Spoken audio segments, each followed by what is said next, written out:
হরেক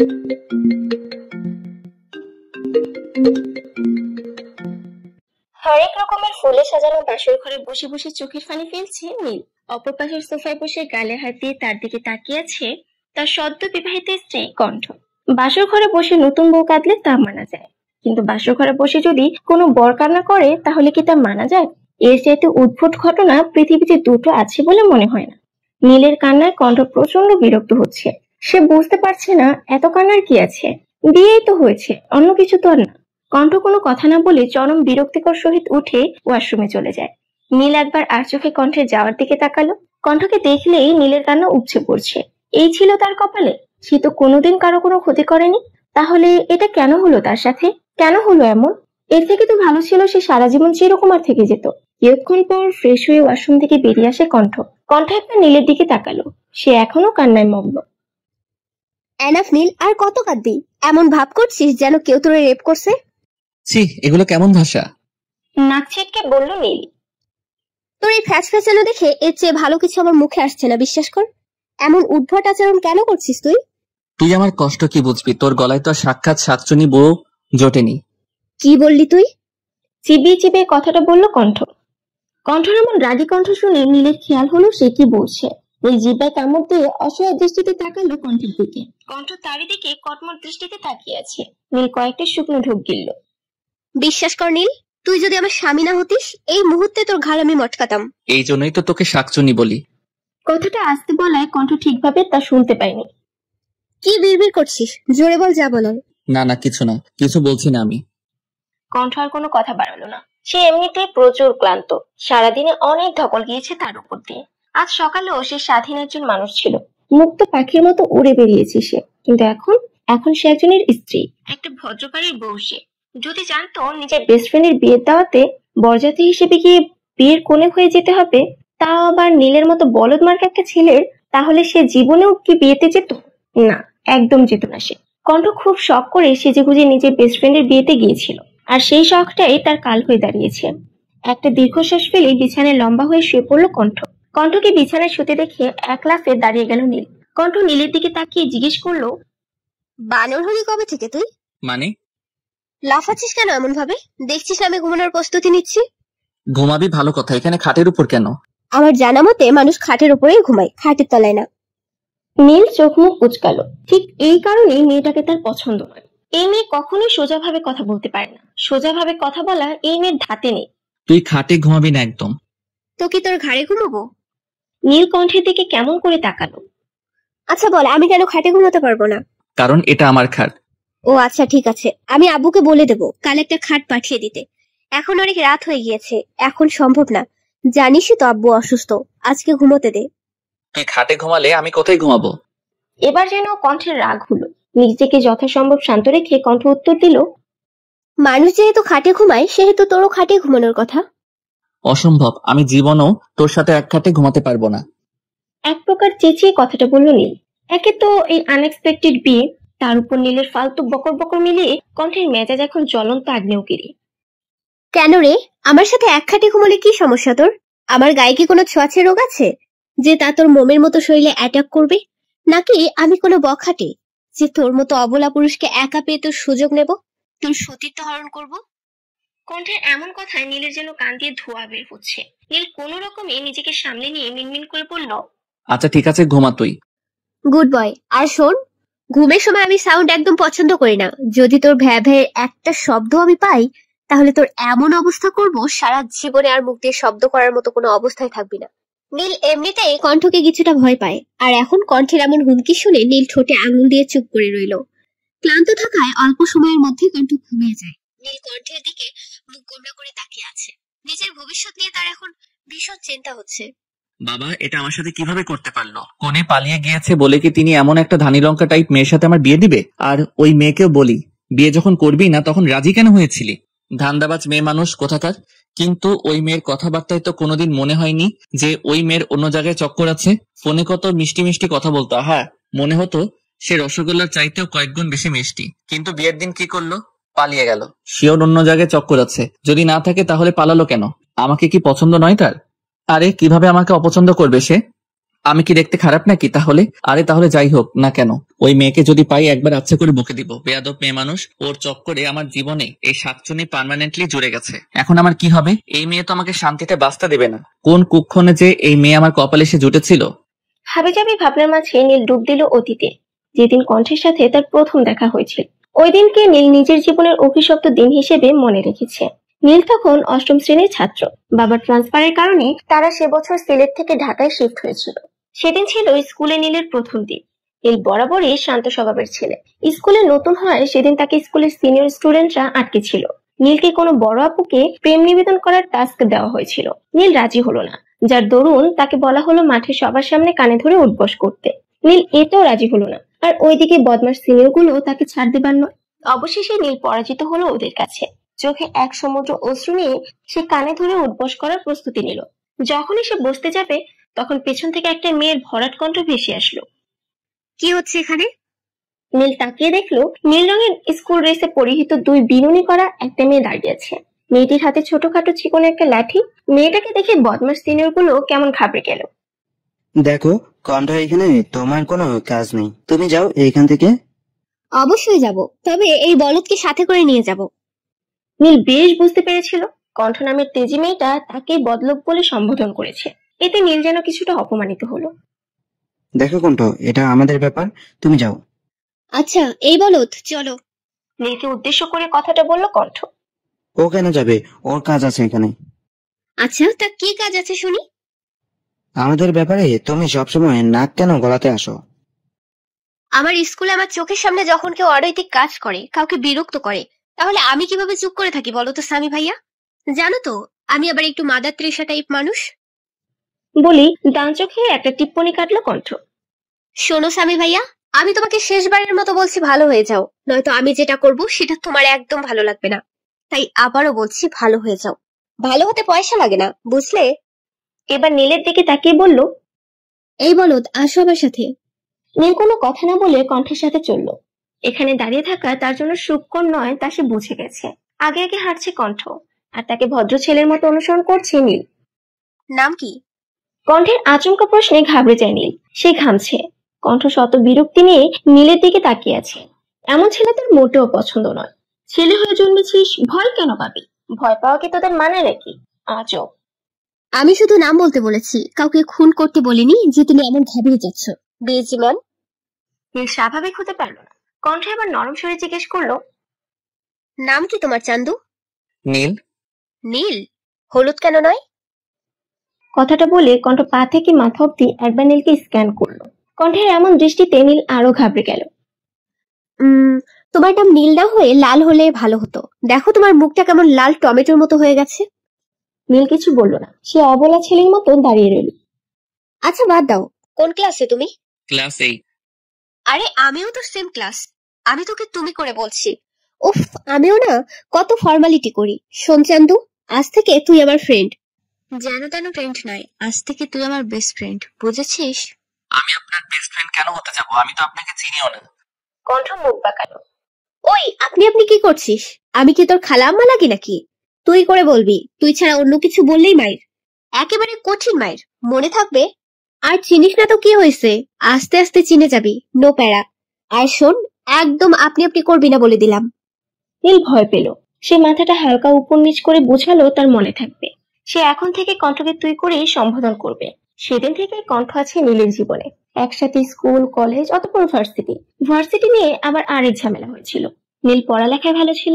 অন্যদিকে কণ্ঠ তার ছন্নছাড়া স্বভাবের জন্য সবসময় টেনে টুনে পাশ করত। স্বাভাবিকভাবে নীলের পাবলিক ভার্সিটিতে হয়ে গেল, কিন্তু কণ্ঠের হয়নি। তাকে বেসরকারিতে ভর্তি হতে হয়েছিল। এখন কথা হলো, তার নীলকে ছাড়া চলবে কি করে? সে তো ম্যানেজ করে নিবে, কিন্তু নীল, ও তো মানুষের সাথে মিশতে পারে না। তাহলে আকাশ কুসুম চিন্তা করে কণ্ঠ নীলকে এক প্রকার বাধ্য করলো বেসরকারি ভার্সিটিতে ভর্তি হতে। ইতিহাসে নীলই মনে হয় একমাত্র ছাত্র যে কিনা ঢাকা বিশ্ববিদ্যালয়ে ভর্তির সুযোগ পেয়েও বেসরকারি ভার্সিটিতে পড়াশোনা করছে। সোফার সামনে থাকা টি টেবিলের সাথে বাড়ি খেয়ে নীল অতীত থেকে বেরিয়ে আসলো। সে একবার কণ্ঠের দিকে তাকালো। নিশ্চিন্তে ঘুমাচ্ছে মেয়েটা। ঘুমের মধ্যে কত শান্ত লাগছে দেখতে। এখন ওকে দেখে কেউ বলতে পারবে না জেগে থাকলে সে কত ভয়ানক হতে পারে। নীল কণ্ঠের দিকে তাকিয়ে একটা দীর্ঘশ্বাস ফেলে সোফায় গুটিসুটি মেরে শুয়ে পড়লো। শোয়ার সাথে সাথে ঘুমের এসে হামলা করলো। সারাদিনে তো তার উপর দিয়েও কম ধকল যায়নি। দূর থেকে ভেসে আসা ফজরা আজানের মধুর শব্দে ঘুম হালকা হয়ে এলো কণ্ঠে। আড়মোড়া ভেঙে উঠে বসলো সে। বারডের চোখ কষলে চোখ মেলে তাকিয়ে দেখতে পেল সোফায় গুটিসুটি মেরে শুয়ে থাকা নীলকে। নীলকে দেখতে অনেকটা বাচ্চার মতো লাগছে। নীলের স্বাভাবিক চরিত্র অনেকটা বাচ্চার মতোই। ও অনেক ইমোশনাল একটা ছেলে। ও জীবনটা তেমন একটা প্র্যাকটিক্যালি চিন্তা করতে পারে না। ওর কাছে নিজের পরিবার আর পরিবারের ইমোশনটাই আগে। ও নিজের পরিবারকে অনেক ভালোবাসে। তাই তো মায়ের এক কথায় নীরাকে বিয়ে করতে রাজি হয়ে যায়। আর নীরা পালিয়ে যাওয়ায় বাবার কথায় শত অনিচ্ছে সত্ত্বেও কণ্ঠকে সে বিয়ে করে। কণ্ঠ নীলের দিকে কিয়ৎক্ষণ তাকিয়ে থেকে ওয়াশরুমে যায়। ফ্রেশ হয়ে অজু করে এসে কণ্ঠ নীলকে ডাক দেয়। স্বামী, ওগো স্বামী, উঠুন। ফজরের আজান দিয়ে দিয়েছে, উঠুন এবার। নামাজ পড়তে হবে তো নাকি? উঠুন, উঠুন। কারো এমন আল্লাদি ডাকে নীল ঘুমের ঘরে ঠোঁট বাঁকিয়ে হাসলো। নীলকে ঘুমের মধ্যে হাসতে দেখে ভ্রু কুঞ্চিত হলো কণ্ঠে। এই বলো, না হেসে ওঠ বলছি। তোর জন্য নামাজের সময় বসে নেই, ওঠ বলছি। কণ্ঠের ধমকে ধরফর করে উঠে বসে নীল। চোখের সামনে কণ্ঠকে দেখতে পায় ঘাবড়ে যায়। তো তুই আমার রুমে কি করছিস? লে, ছেলে বলে কি? আরে গাধা, বিয়ে তোর সাথে হয়েছে তো তোর রুমেই থাকবো, নাকি তোর ভাইয়ের রুমে থাকার কথা, ইডিয়েট। নীল কিছুক্ষণ থম মেরে বসে রইল। আস্তে আস্তে তার কালকের সব ঘটনা মনে পড়লো। যখন মনে পড়লো এখন কণ্ঠ তার বউ, তখনই যেন তার আবার কান্না পেয়ে গেল। একদম কাঁদবি না বলে দিলাম আমি। এই, তুই কি ছেলে বলতো? কথায় কথায় কোন ছেলে এত কান্না করে? এই নাকি আমার জামাই? ছি, আমি মানুষের সামনে মুখ দেখাবো কি করে? মান সম্মান কিচ্ছু থাকলো না আমার। নীল হাবলার মতন তাকিয়ে আছে কণ্ঠের দিকে। নীলকে এভাবে তাকিয়ে থাকতে দেখে কণ্ঠ নীলের পেশিবহুল বাহুতে জোরে একটা চিমটি কাটলো। আউচ, কি করলি এটা? চিমটি কাটলাম তোকে। নীল হাত ঘষতে ঘষতে বলল, কিন্তু কেন? আজান কখন দিয়েছে আর তুই এখনো বসে আছিস? সময় কি তোর নানা হয় যে তোর জন্য বসে থাকবে? তাড়াতাড়ি অজু করে আয়, আমি জায়নামাজ বিছিয়ে রাখছি। নীল কোনো কথা না বলে ওয়াশরুমে চলে গেল। অজু করে বেরিয়ে এসে নীল অবাক হলো, কারণ খাটের উপর তার জন্য সাদা পাঞ্জাবি আর টুপি সুন্দর করে গুছিয়ে রাখা আছে। নীল বুঝলো এটা কণ্ঠের কাজ, কিন্তু ও কোথায়? রুমে তো নেই, কোথায় গেল? নীলের ভাবনার মাঝেই বারান্দা থেকে কণ্ঠ রুমে আসলো। তারা দুজনে একসাথে নামাজ আদায় করে নিল। নামাজ পড়ে নীল ধপ করে খাটে শুয়ে পড়লো। কালকে রাতে সোফায় শুয়েছিল সে। ঘুম বলতে হয়নি কিছুই। সোফায় কি ঘুমানো যায় নাকি? কণ্ঠ নীলকে কিছু বলতে যাবে তার আগে ওর ফোনটা বেজে ওঠে। কণ্ঠ ফোনের দিকে তাকিয়ে নম্বরটা দেখে একবার নীলের দিকে তাকালো। অতঃপর ফোনটা রিসিভ করে বারান্দায় চলে এলো। বলো। ম্যাম, ওর জ্ঞান ফিরেছে। গুড, আমি 10টার দিকে আসছি, ওকে নজরে রেখো। আর শোনো, আমি না আসা পর্যন্ত ওকে এক গ্লাস পানিও দিবা না। Okay ma'am. ফোনটা কেটে দিয়ে ঘুমন্ত নীলের দিকে তাকালো কণ্ঠ। তার ঠোঁটের কোণে বিরাজ করছে বাঁকা হাসি, সেই সাথে আছে তৃপ্তি। কিন্তু কিসের তৃপ্তি? নিজের খুব কাছে কিছু পাওয়ার তৃপ্তির হাসি কি এটা হতে পারে? সকাল 8টা। ধরণীতে সূর্যের দেখা মিলেছে অনেক আগে। বাহিরে বইছে মৃদু বাতাস। বাতাসে জানালায় থাকা শুভ্র রঙের পর্দাগুলো উড়ছে। বিছানায় নীল বেঘরে ঘুমাচ্ছে। কালকে রাতে বেচারার ভালো ঘুম হয়নি। সোফায় কি আর ভালো ঘুম হয়? অন্যদিকে সারা রাত বিন্দাস ঘুমিয়ে এখন সোফায় বসে বসে বোর হচ্ছে কণ্ঠ। সে বুঝতে পারছে না তার কি করা উচিত। একবার মনে হচ্ছে নিচে যাওয়া উচিত, তো পরক্ষণেই মনে পড়ছে সে নতুন বউ। তার এভাবে নিচে চলে যাওয়াটা বিশেষ শোভা পায় না। কণ্ঠ একটা দীর্ঘশ্বাস ফেলে ফোন চাপতে লাগলো। কণ্ঠ নিজের ফোনে তার নীলের ছবি দেখছে। ছবিগুলো তারা গত বছর সিলেটে ট্যুরে গিয়ে তুলেছিল। একটা ছবি দেখে কণ্ঠ মৃদু হাসলো। ছবিটাতে নীল চোখ মুখ কুঁচকে আছে। নীলকে দেখে মনে হচ্ছে ওকে কেউ জোর করে করলার জুস খাইয়ে দিয়েছে। কণ্ঠ যখন ফোনে তার আর নীলের বিভিন্ন মুহূর্তের ছবি দেখায় ব্যস্ত, তখন দরজায় কেউ কড়া নাড়ল। কণ্ঠ ফোনটা সেন্টার টেবিলে রেখে দরজার দিকে গেল। দরজা খুলে দিতেই নীলের ছোট বোন নিতু রুমে প্রবেশ করলো। শুভ সকাল কণ্ঠ আপু। কণ্ঠ নিতুর ডান গালটা আস্তে করে টিপে দিয়ে বলল, শুভ সকাল বাবু। জানো কণ্ঠ আপু, আমি না কনফিউজড। কণ্ঠ ব্রু কুঁচকে বলল, কেন কেন শুনি। আমি তোমাকে কি বলে ডাকবো, ভাবি নাকি আপু? আগে তো তুমি আমার আপু ছিলে, কিন্তু এখন তো তুমি ভাইয়ের বউ, ভাবি হও। তাহলে কি ডাকবো, ভাবি নাকি আপু? চিন্তার বিষয়, কি ডাকবি বলো তো? নিতু কিয়ৎক্ষণ নিজের থুতনিতে শাহাদাত আঙ্গুল দিয়ে কয়েকবার বাড়ি দেওয়ার ভঙ্গিতে কিছু ভাবলো। কণ্ঠ ব্রু কুঁচকে তাকিয়ে আছে নিতুর দিকে। নিতুর বয়স 10, সে ক্লাস 5-এ পড়ে। বয়স কম হলেও সে যথেষ্ট বুদ্ধিমতী। সে মোটেও নীলের মতো গর্ধব টাইপের নয়। কিছুক্ষণ চিন্তা ভাবনা শেষে নিতুর চোখে মুখে খুশির ঝিলিক দেখা দিল। সে সবসময়ের মতো চমৎকার হেসে বলল, আমি আজ থেকে এখন থেকে তোমাকে ভাবিপু বলে ডাকবো। নামটা কেমন? পছন্দ হয়েছে? কণ্ঠ আলতো হেসে বলল, পছন্দ হবে না আবার? খুব পছন্দ হয়েছে। ঋতু আবারও চমৎকার ভঙ্গিতে হাসলো। এই মেয়েটা ঠোঁটের কোণে সবসময় হাসি থাকে। যখন সে খুব খুশি হয় তখনও হাসে, আর যখন খুব কষ্ট পায় তখনও হাসে। ভাবিপু, এখন নিচে চলো, আম্মু তোমায় যেতে বলেছে। আচ্ছা চলো। কণ্ঠ নিতুর সাথে নিচে আসলো। নীলের মা নীলিমা আর নীলের খালা মিলে টেবিলে নাস্তা দিচ্ছেন। কণ্ঠকে আসতে দেখে নীলিমা আদুরে কণ্ঠে বলে ওঠে, কণ্ঠ মা, আয় নাস্তা করে নে। তুই তো আবার সকালের নাস্তা তাড়াতাড়ি করিস। মৃদু হেসে চেয়ার টেনে বসতে বসতে বলল, আঙ্কেল কোথায় আন্টি? নীলিমা নিরুত্তর। নীলিমাকে চুপ থাকতে দেখে কণ্ঠ আবার বলে, আন্টি। কণ্ঠেটাকে এবার নীলিমা ভ্রু কুঁচকাল। তুই কি আমাকে বলছিস? তোমাকে ছাড়া আর কাকে বলবো? নীলিমা যেন নারাজ হলো, বলল, আমাকে এখনো আন্টি বলেই ডাকবি কণ্ঠ? আমার কি শখ করে না নিজের ছেলের বউয়ের মুখে মা, আম্মু বা মামনি ডাক শুনতে? কণ্ঠ আবার হাসলো। নীলিমা কণ্ঠকে অনেক স্নেহ করে, অনেক ভালোবাসেন তিনি কণ্ঠকে। আগে যখন কণ্ঠ এই বাড়িতে আসতো, নীলিমা কণ্ঠের পছন্দের খাবার রান্না করে তাকে খাওয়াতো। কণ্ঠ নীলিমার রান্নার খুব ভক্ত। তার রান্না করা চিংড়ি মাছের মালাইকারি কণ্ঠের অনেক বেশি প্রিয়। আচ্ছা ঠিক আছে, এখন থেকে মামনি বলেই ডাকবো। এই তো আমার লক্ষ্মী মেয়ে। নীল কোথায় কণ্ঠ? ওঠেনি এখনো? না খালামণি, নামাজ পড়ে ঘুমিয়েছে। এই ছেলেটাও না এত ঘুম কাতরে।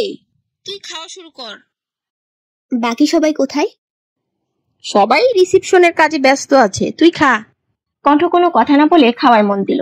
খাওয়া শেষ করে কণ্ঠ রুমে গেল। নীল এখনো ঘুমাচ্ছে, শান্তিতে ঘুমাচ্ছে সে। কণ্ঠের কেন যে নীলের এই শান্তির ঘুম সহ্য হলো না।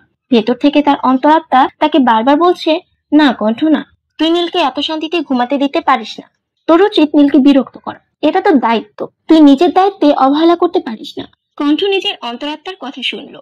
সে নিজের শাড়ির আঁচলের এক মাথাও চিকন করে মুড়ে তা দিয়ে নীলের কানে সুরসুরি দিতে লাগলো। নীল নড়ে চড়ে উঠলো। একটু নড়ে চড়ে নীল অপর পাশ ফিরে শুয়ে পড়লো। কণ্ঠের ব্রু কুঞ্চিত হলো। কণ্ঠ এবার বাথরুম থেকে এক মগ পানি নিয়ে এসে তা নীলের দিকে ছুঁড়ে মারলো। পানির সাপটায় নীল হুড়মুড় করে উঠে বসলো। নীলের কাণ্ড দেখে কণ্ঠের হাসি যেন থামছেই না। কোনো মেয়েলি ঝংকার তোলা হাসির শব্দে নীল থেমে গেল। মনে হচ্ছে তার বুকের ভেতরে কেউ হাতুড়ি পেটা করছে। নীল সামনে তাকিয়ে দেখলো কণ্ঠ হাসছে। কণ্ঠকে হাসতে দেখে নীল ব্রু কুঁচকালো। কিয়ৎক্ষণ পর তার মস্তিষ্ক সাইরেন বাজিয়ে তাকে জানান দিচ্ছে তাকে কণ্ঠ নামক সাংঘাতিক রমণীটি ভিজিয়েছে। তার এই হাসিটার কারণ কণ্ঠ নামক সাংঘাতিক রমণী নীল নামক অবলা পুরুষকে জব্দ করতে সক্ষম হয়েছে। যদিও নীল নামক অবলা পুরুষটি সবসময় এই কণ্ঠ নামক তেজি রমণীর কাছে পরাজিত। কণ্ঠ হাসি থামিয়ে এবার নীলকে উদ্দেশ্য করে বলল, ওই বলদ, আর কত ঘুমাবি? ওঠ এবার, কত বেলা হলো, খেয়াল আছে তোর? এত ঘুম কাতুরে কেন রে তুই? আই জাস্ট লাভ ঘুম। ঘুম আমার জীবনের প্রথম ভালোবাসা। আর শেষ? কণ্ঠের প্রশ্নে ভ্রুদয়ের মাঝখানে ফাঁকা কমে এলো নীলে। সে অদ্ভুত দৃষ্টিতে তাকিয়েছে কণ্ঠের দিকে। কণ্ঠ নীলের দৃষ্টি উপেক্ষা করে বলল, উঠে ফ্রেশ হয়ে আয় গিয়ে। নাস্তা না করার ধান্দা করেছিস নাকি? নীলকে এক ডজন বকা দিতে দিতে কণ্ঠ বারান্দায় চলে গেল। নীল কণ্ঠের যাওয়ার দিকে তাকিয়েছে। মেয়েটা বড্ড অদ্ভুত। সে কখনো এই মেয়েকে বুঝতে পারে না। কণ্ঠকে বুঝবার অনেক চেষ্টা করেছে সে, কিন্তু বরাবরই ব্যর্থ হয়েছে। এক পর্যায়ে সে কণ্ঠকে বুঝতে পারার প্রয়াস ছেড়ে দিল। এই মেয়েকে বুঝতে পারার সাধ্য কারণে। কণ্ঠ কোনো গোলক ধাঁধার চেয়ে কম নয় কোনো অংশে। সকাল 9:15। কণ্ঠ একটা বেবি পিঙ্ক কালারের গাউন পরে তৈরি হয়ে নিচে নামছে। কণ্ঠকে এভাবে দেখে নীলের বাবা জনাব কবির প্রশ্ন করলো, কোথায় যাচ্ছ কণ্ঠমা? জি বাবা, আসলে আমার হঠাৎ একটা আর্জেন্ট কাজ এসে গেছে, তাই যেতে হচ্ছে। কিন্তু রিসেপশন? চিন্তা করবেন না খালামণি, আমি দেরি করব না, 2 ঘন্টার মধ্যেই চলে আসবো। সাবধানে যেও। কণ্ঠ সকলকে বিদায় জানিয়ে বেরিয়ে গেল। সে নীলদের বাসায় গাড়ি নিয়ে যায়নি। নীলদের বাড়ি থেকে কিছুটা সামনে গিয়ে কাউকে ফোন করতে একটা সাদা রঙের প্রাইভেট কারে সে তার সামনে দাঁড়ায়। কণ্ঠ গাড়িতে উঠতেই গাড়িটা চলতে শুরু করে। প্রায় আধ ঘন্টা পর গাড়িটি একটা পুরাতন বিল্ডিং এর সামনে এসে থামে। কণ্ঠ গাড়ি থেকে নেমে সচেতন পায়ে বিল্ডিংটির 2য় তলায় উঠে যায়। মৃদু অন্ধকারাচ্ছন্ন রুম। রুমের এক কোণে একটা খাট, অপর কোণে একটা টেবিল, চেয়ার আর এক পাশে একটা বুক সেলফ রাখা আছে। বুক সেলফে হুমায়ুন আহমেদের কয়েকটা পুরাতন আর হালকা ছেড়ে যাওয়া বই রাখা আছে। কণ্ঠ সেদিকে নজর দিল না। তার নজর খাটে জ্ঞানহীন অবস্থায় পড়ে থাকা একজন অল্প বয়সী রমণীর উপর। রমণীর বয়স খুব বেশি হলে 21 হবে। এই 21 বছর বয়সী রমণীর উপর তার অগাধ রাগ। সে যে তার খুব প্রিয় কিছুর দিকে হাত বাড়িয়েছিল। তাকে কি সহজে ছেড়ে দেওয়া যায়? সহজে ছেড়ে দেওয়া কি ঠিক হবে? মোটেই না। তাকে শাস্তি পেতে হবে। কণ্ঠের জীবনের দিকে নজর দেওয়া শাস্তি, আর এই শাস্তি তাকে কণ্ঠ নিজের হাতে দেবে। কণ্ঠ বার কয়েক তালি বাজালো। তালি বাজাতেই একজন তরুণ এবং একজন তরুণী ভেতরে প্রবেশ করলো। জি ম্যাম। ওর জ্ঞান ফেরানোর ব্যবস্থা করতে হবে। এক কাজ করো, এক বালতি ঠান্ডা পানি নিয়ে আসো। কণ্ঠের কথায় তরুণটি বিনা বাক্যে ব্যয় জন্য রুমের বাইরে। কিয়ৎক্ষণ পর সে ফিরে এলো এক বালতি ঠান্ডা পানি সঙ্গে। পানির টেম্পারেচার কত? 5 থেকে 6 ডিগ্রি হবে ম্যাম। পানিতে কয়েকটা বরফের টুকরো ফেলে দাও রিশা। রিশা নামের তরুণীটি তাই করলো। মাত্রাতিরিক্ত ঠান্ডা পানির ঝাপটা জ্ঞানহীন রমণীর উপর পড়তেই রমণী ধরফর করে উঠে বসে। সে ঘন ঘন শ্বাস টানছে। দেখেই বোঝা যাচ্ছে তার শ্বাসকষ্ট হচ্ছে। সে ছটফট করছে। মেয়েটির ছটফটানি দেখে কণ্ঠের ঠোঁটের কোণে তৃপ্তির হাসি। সে যেন পৈশাচিক আনন্দ পাচ্ছে। কিয়ৎক্ষণ ছটফটিয়ে মেয়েটি কিছুটা শান্ত হলো। সামনে তাকিয়ে কণ্ঠকে দেখি তার মুখে হাসির ঝিলিক দেখা দিল। সে যেন মরুভূমিতে পানির সন্ধান পেল। কণ্ঠ আপু, কণ্ঠ চমৎকার হাসলো। মেয়েটি আবারও বলল, দেখো না কণ্ঠ আপু, ওরা আমাকে এখানে বন্দি করে রেখেছে। এত করে জিজ্ঞেস করছি আমি কি করেছি, কেউ কিছু বলছেও না। বললাম আমার বিয়ে, তবুও শুনলো না। কণ্ঠ মুখে অমাবস্যা নামিয়ে বলল, তাই নাকি? হ্যাঁ আপু, ওরা খুব বাজে। কালকে থেকে আমাকে কিচ্ছু খেতে দেয়নি। খিদে পেয়েছে তোমার? মেয়েটি মুখ গোমরা করে উপর নিচে মাথা দুলালো। কণ্ঠ তার পাশে থাকা ছেলেটিকে কিছু ইশারা করলো। ছেলেটি কণ্ঠের ইশারা বুঝতে পেরে মাথা নাড়িয়ে রুমের বাইরে গেল। মিনিট দুয়েক বাদে সে ফিরে এলো। তার 2 হাত ভর্তি খাবার। সে খাবারগুলো টেবিলে রাখ।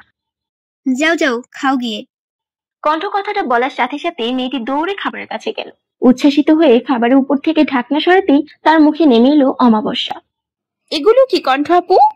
কেন দেখতে পাচ্ছ না? এগুলো তোমার ব্রেকফাস্ট। খাও খাও, তোমার না খিদে পেয়েছে? এগুলো কিভাবে খাবো? কেন, ভালো লাগেনি এগুলো?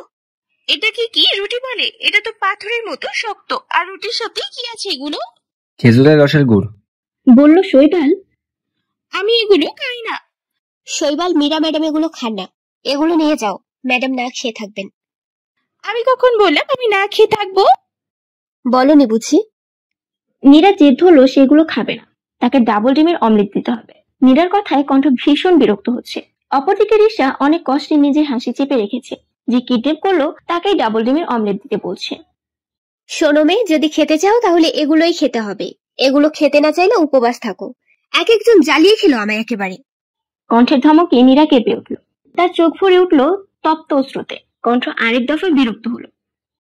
কান্না কি এখন নতুন ট্রেন্ড হিসেবে চালু হয়েছে নাকি? যাকে দেখি সেই কান্না করে। এদের সমস্যা কি ভাই? চোখের পানি এত কাছে কেন এদের? কান্নায় কি আছে আমি বুঝি না। মীরা ফুফিয়ে ফুফিয়ে কাঁদছে। আমাকে এখান থেকে নিয়ে চলো কণ্ঠ আপু, আমি এখানে থাকবো না। শৈবাল, আমাদের নীরা ম্যাডাম তো এখানে থাকতে চাচ্ছে না। কি করা যায় বলো তো? ওকে একটু যুক্তরাষ্ট্রে ঘুরে আনি, কি বলুন ম্যাডাম? হ্যাঁ, ইটস বেটার। আর আমাদের নীরা রানীর তো যুক্তরাষ্ট্রে যাবার অনেক দিনের শখ। মীরার কান্না ততক্ষণে থেমে গেছে। সে অদ্ভুত ভাবে কণ্ঠের দিকে তাকিয়ে আছে। কণ্ঠ সেদিকে পাত্তা না দিয়ে চেয়ারে পায়ের উপর পা তুলে আরাম করে বসলো। মীরা একবার শৈবাল আর রিশার দিকে তাকালো। সে রিশাকে মারাত্মক ভয় পায়। কালকে পার্লারে রিশা তাকে যে 2টা থাপ্পড় দিয়েছে তা সে জীবনেও ভুলবে না। গালটা এখনো টনটন করছে। রিশার দিকে এক পলক তাকিয়ে মীরা কণ্ঠকে উদ্দেশ্য করে বলল, কণ্ঠ আপু চলো এখান থেকে, ওরা অনেক ভয়ঙ্কর মানুষ। মীরার কথায় শৈবাল শব্দ করে হেসে উঠল।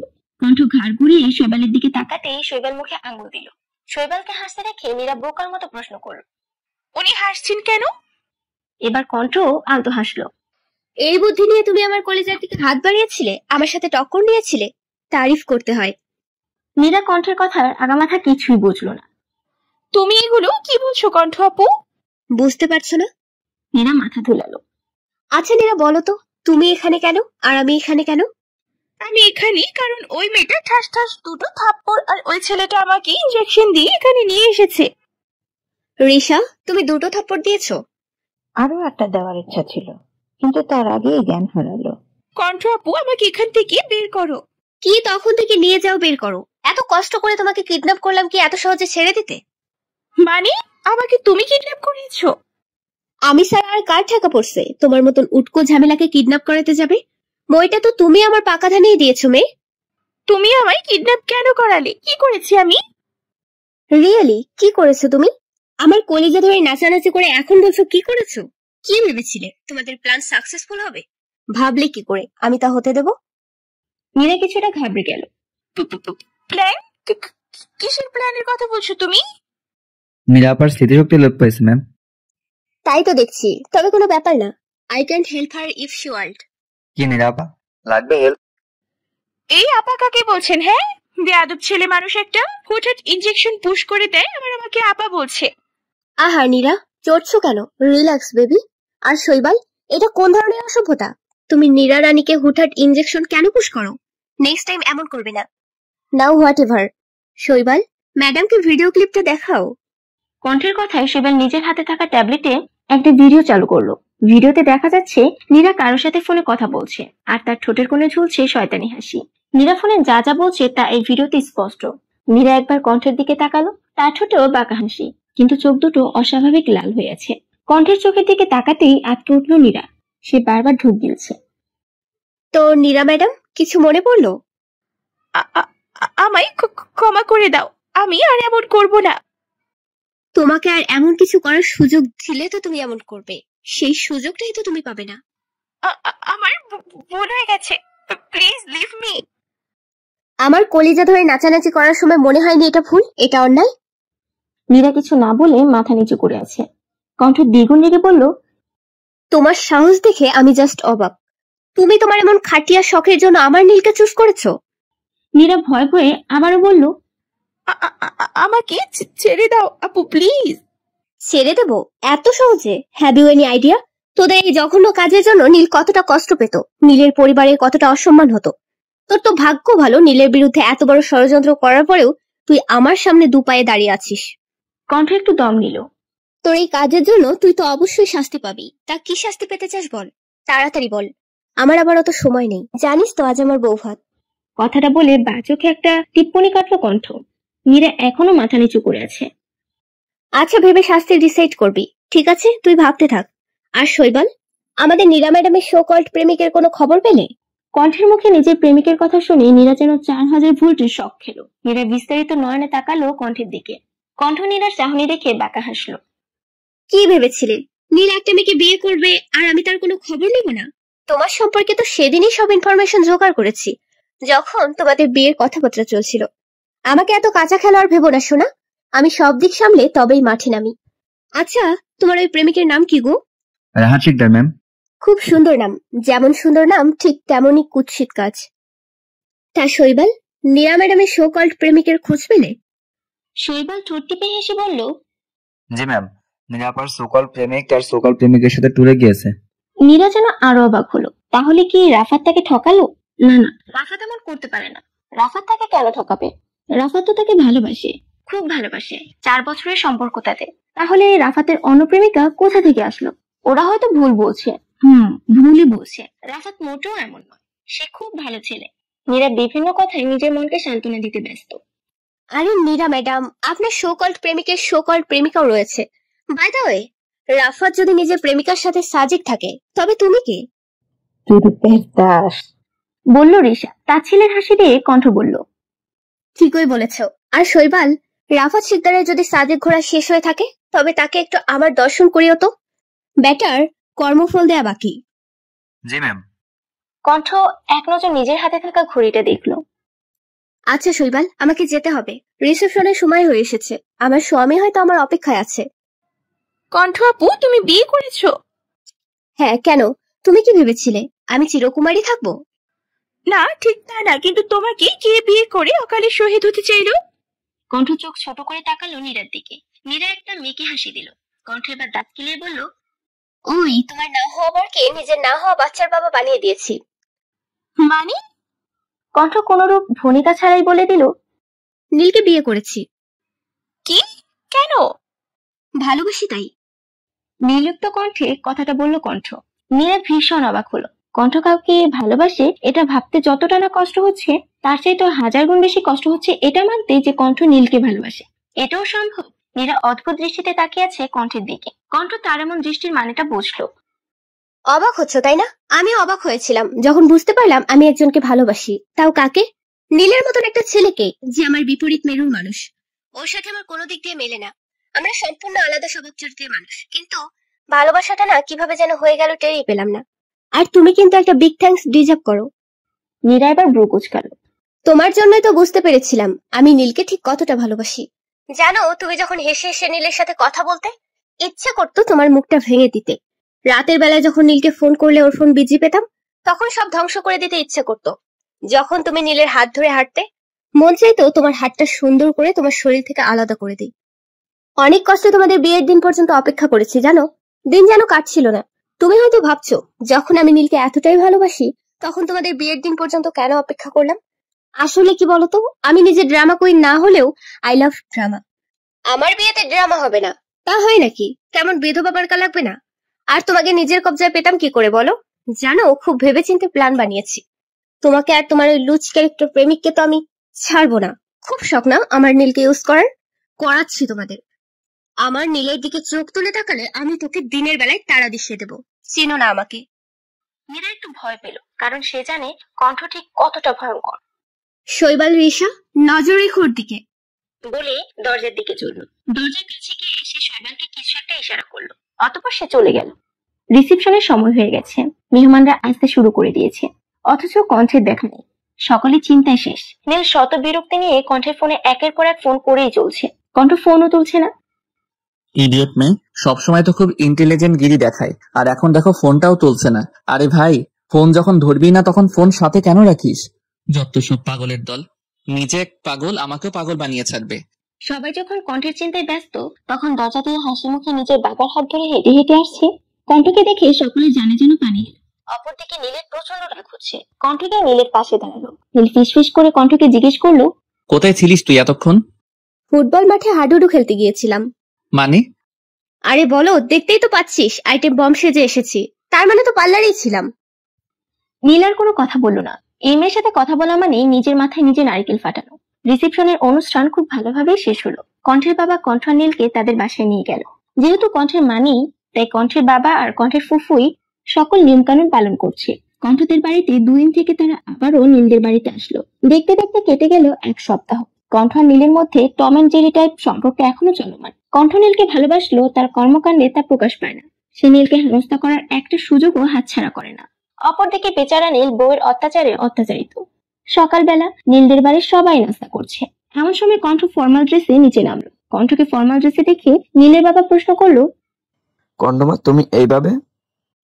আসলে বিয়ের চক্করে এতদিন অফিস যাওয়া হয়নি, অনেক কাজ জমে গেছে। আব্বু একা হাতে আর সামলাতে পারছে না। তুমি চাইলে আমাদের কোম্পানিতে জয়েন করতে পারো। সরি বাবা, আব্বুর কাছে আমি তার শক্তি। আমি চাই না আমার আব্বু কমজোর হোক। যতদিন না কাব্য দায়িত্ব নেওয়ার যোগ্য হচ্ছে ততদিন আমি আব্বুর সাথেই থাকবো। আর আপনার জন্য তো আপনার বলদ মার্কা ছেলে আছেই। নীল কিঞ্চিত থেকে কণ্ঠের দিকে তাকালো। কণ্ঠ সেদিকে পাত্তা না দিয়ে নাস্তা শেষ করে অফিসে চলে গেল। কণ্ঠ অফিসে আসতেই সকল স্টাফ তাকে বিয়ের শুভেচ্ছা জানালো। কণ্ঠ সকলের সাথে কুশলাদি বিনিময় করে নিজের কেবিনে গিয়ে বসলো। একটু পর তার আব্বু আসলো তার কেবিনে। অফিসে না আসলেও পারতে। কেন, খুশি হননি আমাকে দেখে? তা নয়, এখন তুমি বিবাহিত, এভাবে অফিসে আসাটা ওরা কিভাবে দেখবে? আব্বু রিল্যাক্স, আমি ওদের বলে এসেছি, ওরা কিছু বলেনি। আর বললেও আমি কি আসতাম না নাকি? এটা আমার অফিস, হক আছে আমার, নাকি পর করে দিচ্ছ? কণ্ঠের আব্বু আলতো হেসে বলল, তোমাকে পর করে কি করে বলো তো? তুমি ছাড়া আমার আর কে আছে? কেন, তোমার একটা পোষ্য ছাগল আছে না, সে কোথায়? ও বাসায়। বাসায় কি করছে? অফিসে আসবে না নাকি? কণ্ঠের বাবা আমতা করে বলল, ও ঘুমাচ্ছে। কণ্ঠ এবার রেগে তার বাবার দিকে তাকালো। সকাল 10টা বাজে বাবা, আর ও এখনো ঘুমাচ্ছে।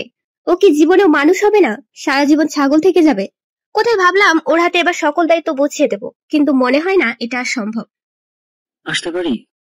পরিচিত কণ্ঠ পেয়ে কণ্ঠ দরজার দিকে তাকালো। কাব্য দরজার সামনে ভদ্র ছেলের মতন দাঁড়িয়ে আছে। আসুন মহারাজ, আসুন, আপনার জন্যই তো আমরা অপেক্ষা করছিলাম। কাব্য আমতা করে ভেতরে প্রবেশ করলো। এটা তোমার বাবার অফিস, তার মানে এই না তুমি যখন খুশি তখন আসবে আর যখন খুশি তখন যাবে। বেশ রেগে কথাটা বললো কণ্ঠ। এমন রাগ কেন করছো? আমি কি ইচ্ছে করে দেরি করি নাকি? দেরি হয়ে যায়। আচ্ছা, তা কেন দেরি হয়? কাব্য কিছু না বলে আমতা করতে লাগলো। কি হলো বল? রাগছো কেন? তুমি জানোই আমার ঘুম একটু বেশি। কণ্ঠায় কিছু না বলে কাব্যকে নিজের কেবিনে যেতে বলল। কাব্য বিনা বাক্যে ব্যয় চলে গেল। বাকের সামনে কে বেশিক্ষণ থাকতে চায়? তোমার ছেলেটা দিন দিন কুম্ভকর্ণে পরিণত হচ্ছে, এর একটা বিয়ে দিতে হবে। বউ ঘরে আসলেই ঠিক হয়ে যাবে। কাব্যর তো পড়াশোনা শেষ হয়নি। তো কি হয়েছে, ওর বউ আসলে কি সে না খেয়ে মরবে? আর কাব্য তো ভালোই ইনকাম করে, তাছাড়া এত বড় কোম্পানির মালিকও। তোমার যা ভালো মনে হয় তাই করো। কাব্যর ওপর যদি সবচেয়ে বেশি কারো অধিকার থেকে থাকে তা তোমার। আমি জানি তুমি ওর জন্য তাই করবে, যা ওর জন্য উত্তম। বলে তিনিও চললেন নিজের কাজে। কাব্যের জন্মের সময় অতিরিক্ত রক্তক্ষরণে তাদের মা মারা যায়। তখন কণ্ঠের বয়স 10। কণ্ঠ ছোটবেলা থেকে ম্যাচিউর আর দোষী টাইপের মেয়ে। অন্য মেয়েদের মতো আবদার ছিল না তার, যা চাই তা সে আদায় করে নিত। মা মারা যাওয়ার পর কাব্যকে সে বড় করেছে। নিজে ছোট ছিল তবুও কি সুন্দর ভাইকে সামলেছে। অফিসার্স প্রথম দিন ছিল বলে কণ্ঠ তাড়াতাড়ি বাড়ি চলে গেল। বাসায় এসে ফ্রেশ হয়ে এক কাপ কফি নিয়ে বারান্দায় দাঁড়ালো কণ্ঠ। নীলের বারান্দায় বিভিন্ন ধরনের ফুলের গাছ রয়েছে, এগুলো সব নীল লাগিয়েছে। কাউকে ধরতে দেয় না সেগুলো। কণ্ঠ নীলের কালো গোলাপ গাছ থেকে একটা গোলাপ ছিঁড়ে কানে গুঁজে দিল। কিয়ৎক্ষণ অতিবাহিত হলে কণ্ঠ বুঝতে পারলো সে কি করছে। কণ্ঠ নিজের কাজে অবাক হলো, সে আগে কখনো এমন কাজ করেনি। এগুলোতে তার কোনো কালে কোনো আগ্রহ ছিল না। সে সাজগোজ একদম পছন্দ করতো না, কিন্তু এখন কেন যেন সাজতে ভালো লাগে, আয়নায় নিজেকে দেখতে ভালো লাগে। প্রেমে পড়লে শত অপছন্দের জিনিসও পছন্দের হয়ে ওঠে। এই প্রেম শব্দটা কত অদ্ভুত। কণ্ঠের মতো একজন মেয়েকেও নাড়িয়ে দিল। কণ্ঠ একটি দীর্ঘশ্বাস ফেলে কফিতে চুমুক দেয়। রাত 8টা। নীলদের বাসার সবাই খাবার টেবিলে বসে আছে। সকলে বলতে নীলের বাবা, মা আর নিতু। তারা নীলকণ্ঠের জন্য অপেক্ষা করছে। নিতু যাও তো, তোমার ভাইয়া আর ভাবিকে ডেকে নিয়ে আসো। ঠিক আছে, যাচ্ছি। নিতু যেতে নিবে তার আগে সে দেখতে পেলেও সিঁড়ি দিয়ে নীল আর কণ্ঠ নামছে, তবে অবশ্যই স্বাভাবিকভাবে না। তারা ঝগড়া করছে আর নামছে। ঝগড়া করতে করতে দুজনে টেবিলে এসে বসলো। নীল, এটা কোন ধরনের অসভ্যতা? নীল বাবার কথায় অবাক হয়ে জিজ্ঞেস করলো, আমি আবার কি অসভ্যতা করলাম? কণ্ঠ এখন তোমার বেস্ট ফ্রেন্ড নেই, শুধু সে এখন তোমার বউ, তাই ওকে তুমি করে বলবে, নট ইউ। আগে এই লেডি ভয়ঙ্করীকে বলো আমাকে তুমি করে বলতে। পাপী নারী একটা স্বামীকে তুই করে বলে? বেশ করি, আরো বলবো। তুই তখন আমার চুল ধরে কেন টানলি? ইচ্ছে করে টেনেছি নাকি? ভুলে টান লেগে গেছে, তাই বলে কি তুই আমার মাথায় সুনামি আনিয়ে দিবি নাকি? চুপ! মায়ের ধমকে দুজনে চুপ করলো। তোমাদের দুজনকেই বলছি, একে অপরকে তুমি বলে সম্বোধন করবে, আর যেন এমন না দেখি। নীল কিছু না বলে খাওয়ায় মন দিল। দিনে শেষ করে নীল নিজের রুমে চলে গেল। এখানে বেশিক্ষণ থাকলে তাকে অযথা বাবা মায়ের বকা শুনতে হবে। নীল উপরে চলে যাওয়ার কিয়ৎক্ষণ পর কণ্ঠ নীলিমার হাতে হাতে কিছু কাজ করে দিয়ে রুমে চলে যায়। নীলের কণ্ঠ চলে যেতেই নীলিমা গিয়ে কবিরের কাছে বসলো। আচ্ছা, এরা কি নর্মাল কাপল হবে না কোনোদিন? কেন হবে না? অবশ্যই হবে, কিন্তু ওদের একটু সময় দিতে হবে। ওরা যদি একান্ত কিছু সময় কাটায় তাহলে দেখবে ওদের সম্পর্কটা স্বাভাবিক হয়ে যাবে। আচ্ছা, এক কাজ করলে কেমন হয়? ঠিক আছে, ওদের হানিমুনে পাঠালে কেমন হয়? খুব একটা মন্দ বলনি। ওরা নিজেদের সাথে একটু সময় কাটাতে পারবে, সম্পর্কটাও আর শুধু বন্ধুত্বে আটকে থাকবে না। আমি কালকে সকালে ওদের ব্যাপারটা বলে দেখবো। না না না, শুধু দেখলে হবে না, যে করেই হোক ওদের দূরে কোথাও পাঠাতে হবে। আচ্ছা, আমি সকালে দেখছি। কণ্ঠ রুমে গিয়ে দেখলো নীল সোফায় বসে বসে কপাল ঘষছে। কণ্ঠ বুঝতে পারলো নীলের মাথা ব্যথা করছে, আর করবে নাই বা কেন। একটু আগে নীলের মাথার উপর দিয়ে যে সুনামি বয়ে গেছে। কণ্ঠ কোনো কথা না বলে আবার নিচে গেল, এক কাপ কড়া লিকার চা করে রুমে গেল। রুমে এসে চায়ের কাপটা নীলের সামনে ধরলো। কি এটা? শুদ্ধ বাংলা ভাষায় ইহাকে চা বলিয়া গণ্য করা হয়। আমার সামনে কি করছে? ডিস্কো ডান্স দিচ্ছে। নীল কণ্ঠের দিকে বিরক্তির চাহনি নিক্ষেপ করলো। ইডিয়েট, তোর সামনে ধরেছি মানে এটা তোকে গিলতে দেয়া হয়েছে। আমি চা পান করি না, তুই জানিস? হ্যাঁ জানি, কিন্তু কিছু করার নেই, এটা গিললে মাথা ব্যথা গায়েব হয়ে যাবে। নীল জানে কণ্ঠকে শতবার না বললেও কাজ হবে না, তাই সে চুপচাপ চায়ের কাপটা হাতে নিল। নীল চায়ের দিকে এক দৃষ্টিতে তাকিয়ে আছে। তা দেখে কণ্ঠ বলল, তোকে এটা দেখতে বা বিশ্লেষণ করতে দেয়া হয়নি, গিলতে দেয়া হয়েছে, তাই ফটাফট কাপ ফাঁকা চাই। নীল মুখ গুমরা করে চায়ের কাপে চুমুক দিল। চুমুক দিতেই সে চোখ জোড়া বন্ধ করে নিল। সে কখনোই চা পান করে না, তার চায়ের স্বাদ ভালো লাগে না, কিন্তু আজকে ভালো লাগছে। কিরে, কেমন লাগলো? নীল কাপে দ্বিতীয় চুমুক দিয়ে বলল, খুব একটা মন্দ নয়। কণ্ঠ মুখ বাঁকিয়ে বলল, বললেই পারিস ভালো হয়েছে, এত ঢং কেন করিস? আজ যাইরা পুরুষ মানুষ। নীলকে কয়েকটা বকা দিয়ে কণ্ঠ বিছানায় শটান হয়ে শুয়ে পড়ল। অপরদিকে নীল সোফায় বসে আরাম করে চায়ের কাপে চুমুক দিচ্ছে। আহা, অসাধারণ স্বাদ। নীল কণ্ঠের দিকে তাকিয়ে ভাবলো, মিস ভয়ঙ্করী ভালোই চা বানায়, চায়ের দোকান দিলে ভালো প্রফিট পাবে। পরদিন সকালবেলা সকলে নাস্তার টেবিলে উপস্থিত। নীল মাথা নিচু করে পরোটা খাচ্ছে। কণ্ঠ জুসের গ্লাসে চুমুক দিচ্ছে আর তার প্রিয় সোনিয়ার সাথে কথা বলছে। কবির সাহেব কণ্ঠের কথা বলা শেষ হবার অপেক্ষা করছে। কণ্ঠ ফোন রাখতে কবির সাহেব দু কয়েকটা কাশি দিয়ে গলা পরিষ্কার করলো। নীলকণ্ঠ, তোমাদের আমার কিছু বলার ছিল। জি বাবা, বলো। তোমাদের বিয়ে তো স্বাভাবিকভাবে হয়নি, আর বিয়ে তো এতদিন পরেও তোমাদের কোথাও যাওয়া হয়নি। তাই আমি ভাবছিলাম তোমরা যদি কিছুদিনের জন্য কোনো জায়গা থেকে ঘুরে আসতে। আমার সময় নেই। ফট করে উত্তর দিল নীল। আসলে সে একা কণ্ঠের সাথে কোথাও যেতে সাহস পায় না, অত্যধিক ভয় কাজ করে মনের মধ্যে। নীল না বলায় বরকস গেল কণ্ঠ। কি এমন রাজ্য কাজ করিস তুই যে তোর সময় নেই? আম্মু, অফিসে অনেক কাজ থাকে আমার। কাজ তুমি একা না, আমিও করি। তাই আমাকে কাজ দেখাতে আসবে না। তোমরা যাচ্ছ মানে যাচ্ছ, এটা অর্ডার।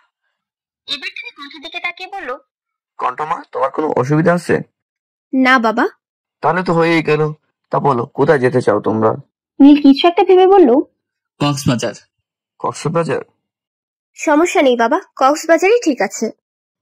কক্সবাজার? আচ্ছা, তবে আমি সব ব্যবস্থা করি। তোমরা আজ সন্ধ্যায় বের হবে। নীল অবাক হয়ে জিজ্ঞেস করলো, আজ সন্ধ্যায়? কেন, কোনো সমস্যা? নীল মুখ গুমড়ে করে বলল, না, কোনো সমস্যা নেই। তোমাদের আজ অফিস যেতে হবে না। কণ্ঠ, তুমি কাব্যকে ফোন করে বলে দাও, আর সব গুছগাছ করে নাও। ঠিক আছে বাবা। রুমে এসে নীল বিছানায় টান টান করে শুয়ে পড়লো। তার ভীষণ কান্না পাচ্ছে। সে বুঝতে পারে না সে কার কি ক্ষতি করেছে যে তার কপালে কণ্ঠের মতন বউ জুটেছে। সে ভাবলো, গভীর ভাবে ভাবলো, কিন্তু কিছু অনুসন্ধান করতে সক্ষম হলো না। কণ্ঠ রুমে এসে দেখলো নীল কাদো কাদো মুখ করে সিলিং এর দিকে তাকিয়ে আছে। কিরে, এভাবে শুয়ে আছিস কেন? গুজগাছ করবি না? এবার নীল উঠে বসলো। তুই রাজি কেন হলি? রাজি হব না কেন? মুখটা আরেকটু কাদো কাদো বানিয়ে বলল নীল। রাজি হবি কেন তুই? দেখ নীল, এমনিতে কয়েকদিন ধরে প্রচুর মেন্টাল স্ট্রেস গিয়েছে আমাদের উপর দিয়ে, তাই এটার দরকার আছে। আমি একটু রিফ্রেশমেন্ট চাই আর। আমি ক্লান্ত, বিশ্বাস কর, আমি প্রচুর ক্লান্ত। তোর যদি যেতে মন না চাই তুই যাস না, আমি একাই চলে যাব। এবার নীল আমতামতা করে বলল, আমি কখন বললাম যাব না? তাহলে ঠ্যাডার মতন বসে আছিস কেন? গোজগাছ কি তোর নীরা এসে করে দিয়ে যাবে, ইডিয়েট? কে নীরা?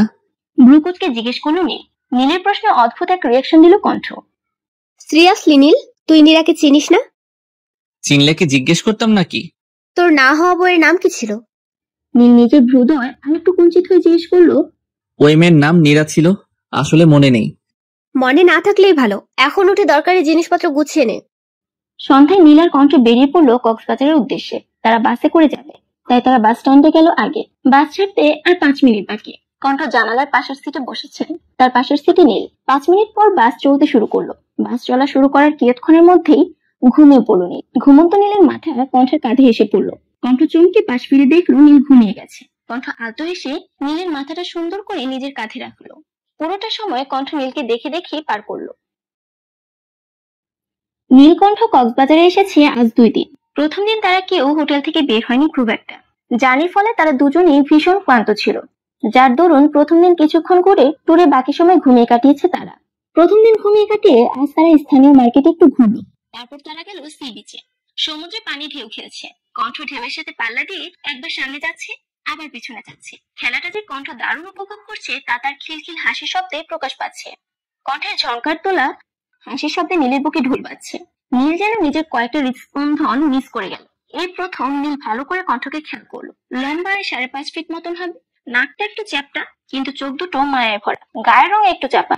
এই মুহূর্তে নীলের মনে হলো শ্যামবতী আর শ্যামলতা শব্দ দুটো কণ্ঠের জন্যই প্রযোজ্য। পরক্ষণে তার মনে হলো না, শ্যামবতী বা শ্যামলতা উপাধি কণ্ঠের সাথে ঠিক যায় না।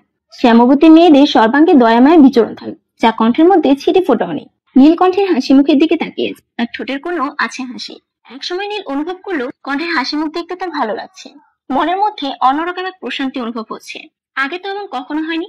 তবে আজ কেন হচ্ছে, উত্তরটা নীলের জানা নেই। নীল একটা দীর্ঘশ্বাস ফেললো। নীল দেখলো কণ্ঠ বালুতে কিছু আঁকছে। কণ্ঠের কাণ্ডে নীলের ভ্রু কুঞ্চিত হলো। কি করছে এনে, আর আজকে এমন বাচ্চাদের মতো আচরণ কেন করছে? কণ্ঠ কি আঁকছে তা দেখতে নীল এগিয়ে গেল কণ্ঠের দিকে। গিয়ে দেখলো কণ্ঠ একটা মানুষের ছবি এঁকেছে। না না, ঠিক মানুষ নয়, এটাকে মানুষের চিত্র বললে মানুষের সকল চিত্র চরমভাবে অপমানিত হবে, আর নীল সেটা করতে চায় না বলে সে এটার নাম মানুষের চিত্র দিল না। নীলের চোখ আটকালো চিত্রের নিচে থাকা 3 অক্ষরের ইংরেজি লেখার দিকে, যেখানে স্পষ্ট করে লেখা আছে নীল। নীল পুনরায় একটা দীর্ঘশ্বাস ফেললো। নীলকে দেখে কণ্ঠ উচ্ছ্বাসিত কণ্ঠে বলল, দেখ তো ছবিটা কেমন হয়েছে, একদম তোর মতো, তাই না? নীল কিছু না বলে সমুদ্রের পানির দিকে দৃষ্টি নিক্ষেপ করলো। তোর কি মন খারাপ নীল? কণ্ঠ নরম গলায় জিজ্ঞেস করলো। নীল এবারও নিরুত্তর।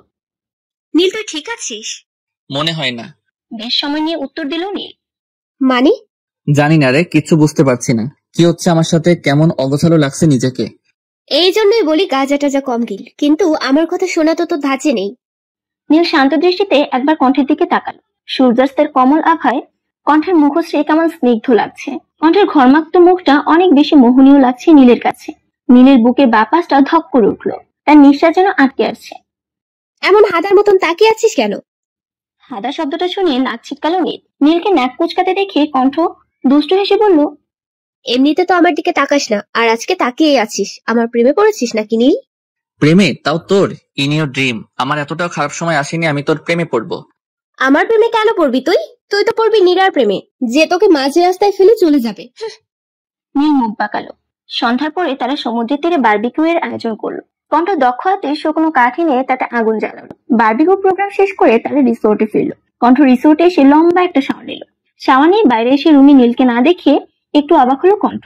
কোথায় গেল সে? কণ্ঠ ভাবনার মাঝেই নীলের আওয়াজ পাওয়া গেল। আমি বারান্দায়। কণ্ঠ মুচকে হাসলো। টয়লেটে চেয়ারে মেলে দিয়ে কণ্ঠ বারান্দায় গেল। নীল চোখ বন্ধ করে বারান্দায় দাঁড়িয়ে আছে। কণ্ঠ একবার নীলের দিকে তাকিয়ে অন্ধকারে মন কিছুক্ষণ বারান্দায় সময় কাটিয়ে কণ্ঠ রুমে চলে আসলো। তার ভীষণ ঘুম পাচ্ছে। কণ্ঠ রুমে আসার বেশ কিছুক্ষণ পর নীল রুমে আসলো। কণ্ঠ তখন ঘুমে বিভোর। ঘুমের মধ্যে কণ্ঠকে দেখতে একদম বাচ্চাদের মতো লাগছে। নীল আলতো হেসে কণ্ঠের গায়ে ব্ল্যাঙ্কেট চাপা দিয়ে কণ্ঠের দিকে মুখ করে শুয়ে পড়লো। নীল অপলক দৃষ্টিতে তাকিয়েছে কণ্ঠের দিকে। বাতাসে কণ্ঠের অবাধ্য চুলগুলো তার মুখে এসে পড়ছে। নীল আলতো হাতে কণ্ঠের চুলগুলো ওর কানের পিছনে গুজে দিল।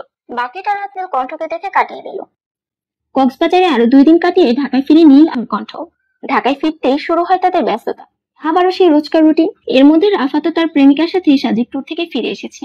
রাফাত ঢাকায় পা রাখতে না রাখতেই শৈবাল তাকে নিজস্ব কায়দায় তুলে আনে। তাকে আপাতত নীলার পাশের রুমে বন্দি করে রাখা হয়েছে। অফিস থেকে কণ্ঠ সেখানেই যাবে। কণ্ঠের আজকে অফিসে যাওয়ার ইচ্ছে ছিল না, কিন্তু কাব্য একটা গন্ডগোল পাকিয়েছে, সেটা ঠিক করতেই তাকে যেতে হচ্ছে। কণ্ঠ অফিসে এসে দেখলো কাব্য নিজের কেবিনে মাথা নিচু করে বসে আছে। কণ্ঠ ধীর পায়ে এগিয়ে গেল ভাইয়ের থেকে। কাব্যের কাঁধে হাত রাখতে কাব্য কণ্ঠকে জড়িয়ে ধরলো। কিছুক্ষণ পর কণ্ঠে নিজের কাঁধে ভেজা অনুভব করলো। তার মানে কাব্য কাঁদছে। কণ্ঠ একটা লম্বা নিঃশ্বাস নিল, তারপর কাব্যকে সোজা করে বসালো। কি হয়েছে, কাঁদছিস কেন তুই? কাব্য অস্পষ্ট সুরে উত্তর দিল, আমি ইচ্ছে করে করিনি। কাউকে খুনটুন করেছিস? কাব্য না বোধক মাথা ঝাঁকালো। তাহলে এমন মেয়েদের মতো কাঁদছিস কেন? আর সামান্য অ্যাক্সিডেন্ট হয়েছে, বেশি কিছু না। আর আমি আসার সময় মেয়েটাকে হাসপাতালে দেখে এসেছি, সে এখন ঠিক আছে। তুই প্যারা নিস না, আমি আছি তো। বিশ্বাস করো আপু, আমি ইচ্ছে করে করিনি। আমি জানি আমার ভাই ইচ্ছে করে কারো ক্ষতি করতে পারে না। চিনি আমি আমার ভাইকে, তাই রিল্যাক্স। আর মেয়েদের মতো এত কাঁদতে হবে না। মেয়েদের মতো এত কাঁদলে পরে তোর বিয়ের জন্য মেয়ে পাবো না রে ছাগল। কণ্ঠের কথায় এবার কাব্য হেসে ফেললো। হেসে কণ্ঠকে জড়িয়ে ধরলো। কণ্ঠ ভাইকে পরম যত্নে জড়িয়ে ধরলো। আব্বু কোথায় আপু? আব্বু হাসপাতালে, মেয়েটার রিলিজ করিয়ে একবারে আসবে। রিলিজ আজকে? হ্যাঁ, ও বেশি ব্যথা পায়নি তো, শুধু ডান হাতে একটু ফ্র্যাকচার হয়েছে আর কপাল সামান্য কেটে গেছে। তুই টেনশন নিস না। কাব্য মাথা তুলেলো। শোন, তুই এখন বাড়ি চলে যা। বাড়ি গিয়ে লম্বা একটা শাওয়ার নিবি, তারপর ঘুমাবি। এর বাইরে কিছু করলে কঠিন মার। চল, তোকে বাসায় দিয়ে এসে আমি এক জায়গায় যাব। তুমি কোথায় যাবা? আমিও চলে যাব, আমার একটু কাজ আছে। আচ্ছা চলো। কণ্ঠ কাব্যকে তাদের বাসার সামনে নামিয়ে দিই। আপু ভেতরে আসো। আজ না, আজ আমার গুরুত্বপূর্ণ কাজ আছে, অন্য একদিন আসবো পাক্কা। ঠিক আছে, সাবধানে যেও। কণ্ঠ মুচকি হেসে গাড়ি স্টার্ট দিল। কিছু দূর যেতেই কণ্ঠের ফোন বেজে উঠলো। কণ্ঠ গাড়িটা এক সাইডে পার্ক করে ফোনটা রিসিভ করলো। আসসালামু আলাইকুম মামুনি। নীলিমা সালামের উত্তর দিয়ে বললো তার আর্জেন্ট নীলের নানু বাড়িতে যাচ্ছে, সে যেন তাড়াতাড়ি বাড়ি চলে যায়। বাড়িতে কেউ নেই, তিনি নীলকেও আর তাড়াতাড়ি বাড়ি চলে যেতে বলেছেন। কণ্ঠ ঠিক আছে বলে ফোন কেটে দিল। আজ আর রাফাতের ওখানে যাওয়া হলো না, কাজটা আধুরা রয়ে গেল। কণ্ঠ ফোন করে শৈবালকে বলে দিল সে আর যেতে পারবে না। রাফাত আর মীরাকে যেন ঘুমের ইঞ্জেকশন দিয়ে দেওয়া হয়। শৈবালের সাথে কথা বলে একটা দীর্ঘশ্বাস ফেলে গাড়ি স্টার্ট দিল কণ্ঠ। নিজের আপন মানুষগুলো বাঁচাতে কত কিছু করতে হয়। পরদিন সকালবেলা কণ্ঠ নীলকে তার কফি দিয়ে সে নাস্তার আয়োজন করছে। বাড়িতে শুধু সে আর নীল। নাস্তা বানিয়ে রেখে কণ্ঠ বের হবে। কালকে যে কাজটা অসম্পূর্ণ রয়ে গিয়েছিল আজ তা পূর্ণ করতে হবে। হাতে সময় নেই বেশি। কাজ করার মাঝেই কণ্ঠ রান্নাঘরে দ্বিতীয় কারো উপস্থিতি টের পেল। সে ঘাড় কাত করে দেখলো রান্নাঘরের দরজায় হেলান দিয়ে দাঁড়িয়ে আছে নীল। সকালে উঠে কণ্ঠকে পাশে না পেয়ে নীল নিচে আসে। এসে দেখে কণ্ঠ রান্না করছে। এপ্রিল মাসে শেষ দিকে গরম ভালোই পড়েছে। গরম আর গ্যাসের আগুনের তাপে কণ্ঠের নাকে বিন্দু বিন্দু ঘাম জমা হয়েছে। কণ্ঠের নাকে জমে থাকা ঘামগুলো নীলের কাছে যথেষ্ট মোহনীয় লাগছে। এটাও কি সম্ভব? হতে পারে আমরা যদি কারো প্রেমে পড়ি তাহলে তার সবকিছুই আমাদের মুগ্ধ করে। নীলের অবস্থাটাও তেমন। একটা সময় ছিল যখন সে কণ্ঠকে ভয় পেত, কণ্ঠের আশেপাশে থাকতে চাইত না, কিন্তু এখন সে সবসময় কণ্ঠের কাছাকাছি থাকতে চায়। নীল এক ধ্যানে কণ্ঠকে দেখছে। আজকাল কেন যেন তার তৃষ্ণার্ত চোখ দুটো শুধু কণ্ঠকে দেখতে চায়। কণ্ঠকে দেখতে না পেলে মনটা কেমন অস্থির অস্থির লাগে। এই কয়দিনে তাদের সম্পর্ক কিছুটা স্বাভাবিক হয়ে গিয়েছে, তবুও কোথাও যেন একটা বাধা রয়ে গেছে। নীলকে দরজার সামনে দাঁড়িয়ে থাকতে দেখে কণ্ঠ প্রশ্ন করে, এখানে খাম্বার মতন দাঁড়িয়ে আছিস কেন? আজকে আর নীল মুখ বাঁকালো না। সে হাসি মুখে কণ্ঠের দিকে এগিয়ে যেতে যেতে জবাব দিল, তোকে সাহায্য করতে এসেছি। কণ্ঠ হাতের ছুরিটা একপাশে রেখে বলল, সাহায্য করতে এসেছিস তুই আমাকে? নীল হাসিটা আর একটু চড়া করে বলল, এর আগে কখনো রান্না করে এসেছিস? কোনটাকে চিনি আর কোনটাকে লবণ বলে জানিস? জানবো না কেন? তা বল শুনি, তুই কি জানিস? শোন, যেটা আমার মতো মিষ্টি সেটা চিনি, আর যেটা তোর মতন তিতা আর নোনতা সেটা হচ্ছে লবণ। নীলের কথা শুনে কণ্ঠ কটমট দৃষ্টিতে তাকালো নীলের দিকে। কণ্ঠের এমন চাহনিতে নীলের মনের মধ্যে এক প্রকার ভয়ের সুনামি বয়ে গেল। সে কয়েকটা শুকনো ঢোক গেলে মেকি হাসি দিয়ে বলল, আই এম জাস্ট জোকিং। তোকে এখানে কেউ জামকি পার্ডেন্টকে উপস্থাপন করতে বলে নাই, তাই নিজের খাটিয়া যুগ নিজের কাছে রাখ। আচ্ছা ঠিক আছে, রাখলাম। এবার দে, আমি সবজি কেটে দিচ্ছি। পারবি না তুই, শুধু শুধু হাত টাট কেটে রক্তারক্তি কাণ্ড হবে একটা, আর আমি তা চাই না। কণ্ঠের কথায় নীল একটু ভাব নিয়ে বলল, don't under estimate the power of a common man. তোর কোনো ধারণা নেই আমি ঠিক কি কি করতে পারি। দে ছুরি, আর গাজর দিয়ে আমি কাটছি। দেখ নীল, আমার এমনিতেই অনেক কাজ পড়ে আছে, প্লিজ আমার কাজ আর বাড়াস না, আর বিরক্তও করিস না। যা এখান থেকে, আমাকে কাজ করতে দে। নীল কোনো কথা না বলে কণ্ঠের হাত থেকে ছুরিটা নিয়ে সবজি কাটতে লাগলো। কণ্ঠ কেউ নীলের দিকে তাকিয়ে থেকে রুটির আটা গুলতে লাগলো। মিনিট দুয়েক বাদে নীল আমতা আমতা করে বলল, কণ্ঠ আমি যাই, বুঝলি? আমার একটা গুরুত্বপূর্ণ কাজ আছে, তুই কাজ কর, আমি যাই। কণ্ঠ আটার ডো বানাতে বানাতে বলল, আচ্ছা যা। নীল রান্নাঘরের দরজা ক্রস করতে শোনা গেল কণ্ঠের চিৎকার। নীল! কণ্ঠের চিৎকারে নীলের পাজোড়া থেমে গেল। কণ্ঠ হন্তদন্ত হয়ে নীলের সামনে আসলো। হাত দেখি তোর। হাত? হাত কেন দেখবি? কিচ্ছু নেই হাতে। কুচি কুচি করে কেটে বুড়িগঙ্গায় ভাসাবো আমি, ইডিয়েট। কণ্ঠ নীলের হাত টেনে সামনে নিয়ে আসলো। হাত কেটে গেছে অনেকটুকু। রক্তে নীলের সাদা টি শার্ট রক্তবর্ণ ধারণ করেছে। কণ্ঠ নীলের দিকে কটমট দৃষ্টিতে তাকালো। নীল মেকি হাসি দিয়ে বলল, কিছু হয়নি, একটুই কেটেছে। কণ্ঠ কোনো কথা না বলে নীলের হাত দিয়ে স্যাভলন দিয়ে পরিষ্কার করে মলম লাগিয়ে ব্যান্ডেজ করে দিল। নাস্তা বানানোর শেষে কণ্ঠ টেবিলে খাবার সাজিয়ে নীলকে ডেকে দিল। নীল কোনো কথা না বলে ভদ্র ছেলের মতন রুটি আর সবজি খেয়ে রুমে চলে গেল। নীল যাওয়ার পর কণ্ঠ সবকিছু গুছিয়ে রুমে গেল। গিয়ে দেখলো নীল গভীর ঘুমে। নীলকে ঘুমন্ত অবস্থায় দেখে বাঁকা হাসলো কণ্ঠ। সরি নীল, তোর খাবারে ঘুমের মেডিসিন দিয়েছিলাম। তুই জেগে থাকলে আমি আমার কাজে যেতাম কি করে? তবে প্রমিস, তুই জাগার আগেই চলে আসবো। হ্যাভ এ সুইট ডিল হানি। নীলের মাথায় আলতো হাত বুলিয়ে কণ্ঠ চলে গেল। রাফাতকে একটা চেয়ারে বেঁধে রাখা হয়েছে। চেয়ারে অনেকগুলো তার জুড়ে দেওয়া হয়েছে। বর্তমানে রাফাতের কোনো জ্ঞান নেই। কণ্ঠ একটা চেয়ার নিয়ে রাফাতের মুখে বরাবর বসে শৈবালকে বলল রাফাতের জ্ঞান ফেরাতে। শৈবাল এক বালতি পানি এনে রাফাতের মুখের উপর ঢেলে দিল। রাফাত ধরফুরিয়ে উঠল। কি খবর মিস্টার রাফাত সিকদার? সাজেকে কেমন ঘুরলেন? কে আপনি? আর আমাকে এখানে কেন নিয়ে আসা হয়েছে? এখানে মূলত মানুষকে তাদের কাজের পুরস্কার দিতে নিয়ে আসা হয়। আপনাকে যখন আনা হয়েছে তখন আপনাকেও পুরস্কার দেওয়া হবে। এটা কেমন পুরস্কার? আর আমাকে এমন করে বেঁধে কেন রেখেছেন? আমার কাছে সময় নেই বেশি, তাই সোজাসুজি বলছি, নীলের সাথে কি শত্রুতা আপনার? নীল? কে নীল? নীল নামের কাউকে আমি চিনি না। দেখ, আমি এখনই মাথা গরম করতে চাচ্ছি না, তাই যা জিজ্ঞেস করছি তার সোজা সাপটা উত্তর দে। সত্যি বলছি, আমি নীল নামের কাউকে চিনি না। যদি না চিনিস তাহলে তোর সো কল্ড প্রেমিকার সাথে মিলিত হয়ে ওর বিরুদ্ধে ষড়যন্ত্র কেন করেছিলি? প্রেমিকা? কে প্রেমিকা? নীরাকে চিনিস? নীরা ফারাবি চিনিস? না, আমি কাউকে চিনি না।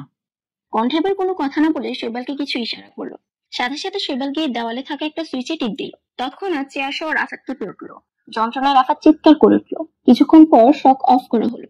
এবার মনে পড়েছে নীরাকে? আর তার সাথে মিলে কেন নীলের বিরুদ্ধে ষড়যন্ত্র করেছিস বল? হাঁপাতে হাঁপাতে রাফাত উত্তর দেয়, টাকার জন্য। টাকার জন্য? না, বিশ্বাস হলো না। সত্যি বলছি, টাকার জন্যই এমন করেছিলাম। আমার টাকার অনেক দরকার ছিল, তাই নীরাকে বলেছিলাম নীলকে 6 মাসের জন্য বিয়ে করতে। 6 মাস পর ওদের ডিভোর্স হয়ে গেলে নীরা ওর কাবিনের টাকা সহ আরো এক্সট্রা 15 লাখ টাকা পেত, আর আমরা ওই সকল টাকা নিয়ে ইউএস শিফট করতাম। আমাকে কি তোর এত বোকা বলে মনে হয়? তুই বলবি টাকার জন্য নীলের বিরুদ্ধে ষড়যন্ত্র করেছিস, আর আমি তা বিশ্বাস করব? টাকা তো তোর বাপের কম নেই, আর নীরার বাপেরও না। তাহলে অন্যের টাকায় এত লোভ কেন? দেখ এমন কিছু বল যাতে করে আমি তোর কথা বিশ্বাস করতে পারি। বিশ্বাস করতে সহজ হয়। বল বল, তাড়াতাড়ি বল। রাফাত এবার একটু চেঁচিয়ে বলল, বললাম তো সব টাকার জন্য করেছি। তুই আসলেই ভালো কথার মানুষ না। শৈবাল, অন দা সুইচ। আবারও রাফাতের পুরো শরীরে টানাটির ঝটকা লাগলো। রাফাত ব্যথায় চোখ মুখ খিচিয়ে নিল। আমাকে এর চেয়ে বেশি কঠোর হতে বাধ্য করিস না। আমি কতটা ভয়ঙ্কর হতে পারি তোর কোনো ধারণা নেই। তাই তোর জন্য ভালো এটাতেই হবে তুই সব সত্যিটা বলে দে। রাফাত বারবার একই কথা হারাচ্ছে, সে টাকার জন্য এসব করেছে, এর বেশি এক অক্ষরও এগুচ্ছে না। দেখ রাফাত, এটা আমিও জানি, তুইও জানিস, শুধু টাকার জন্য তুই এমনটা করিসনি। আর নীরা, ওকেও তুই ব্যবহার করেছিস। কেন এসব করেছিস ফটাফট বলে দে। যত তাড়াতাড়ি তুই সত্যিটা বলবি ততই তোর জন্য মঙ্গল হবে। রাফাত মুখে কুলো পেতে বসে আছে। রাফাতকে চুপ থাকতে দেখে শৈবাল আবারও সুইচ অন করলো, আর সাথে সাথে রাফাতের শরীরে কারেন্টের জোরকা ঝটকা লাগাল। কণ্ঠ ব্রুকোচকে শৈবালের দিকে তাকিয়ে বলল, তোমাকে বলেছিলাম। সরি ম্যাম, আসলে হারামি মুখ খুঁজছিল না তাই। তাই বলে 24/7 আওয়ার একই ট্র্যাপে অ্যাপ্লাই করবা? Sorry ma'am. ইটস ওকে শৈবাল, আমি কিছু মনে করিনি, তবে পরেরবার থেকে খেয়াল রাখবা। এবার রাফাতের দিকে তাকিয়ে বলল, তো মিস্টার রাফাত শিকদার, আপনি মুখ খুলবেন না তাই তো? রাফাত নিশ্চুপ। তবে আমি অন্য পন্থা অবলম্বন করছি।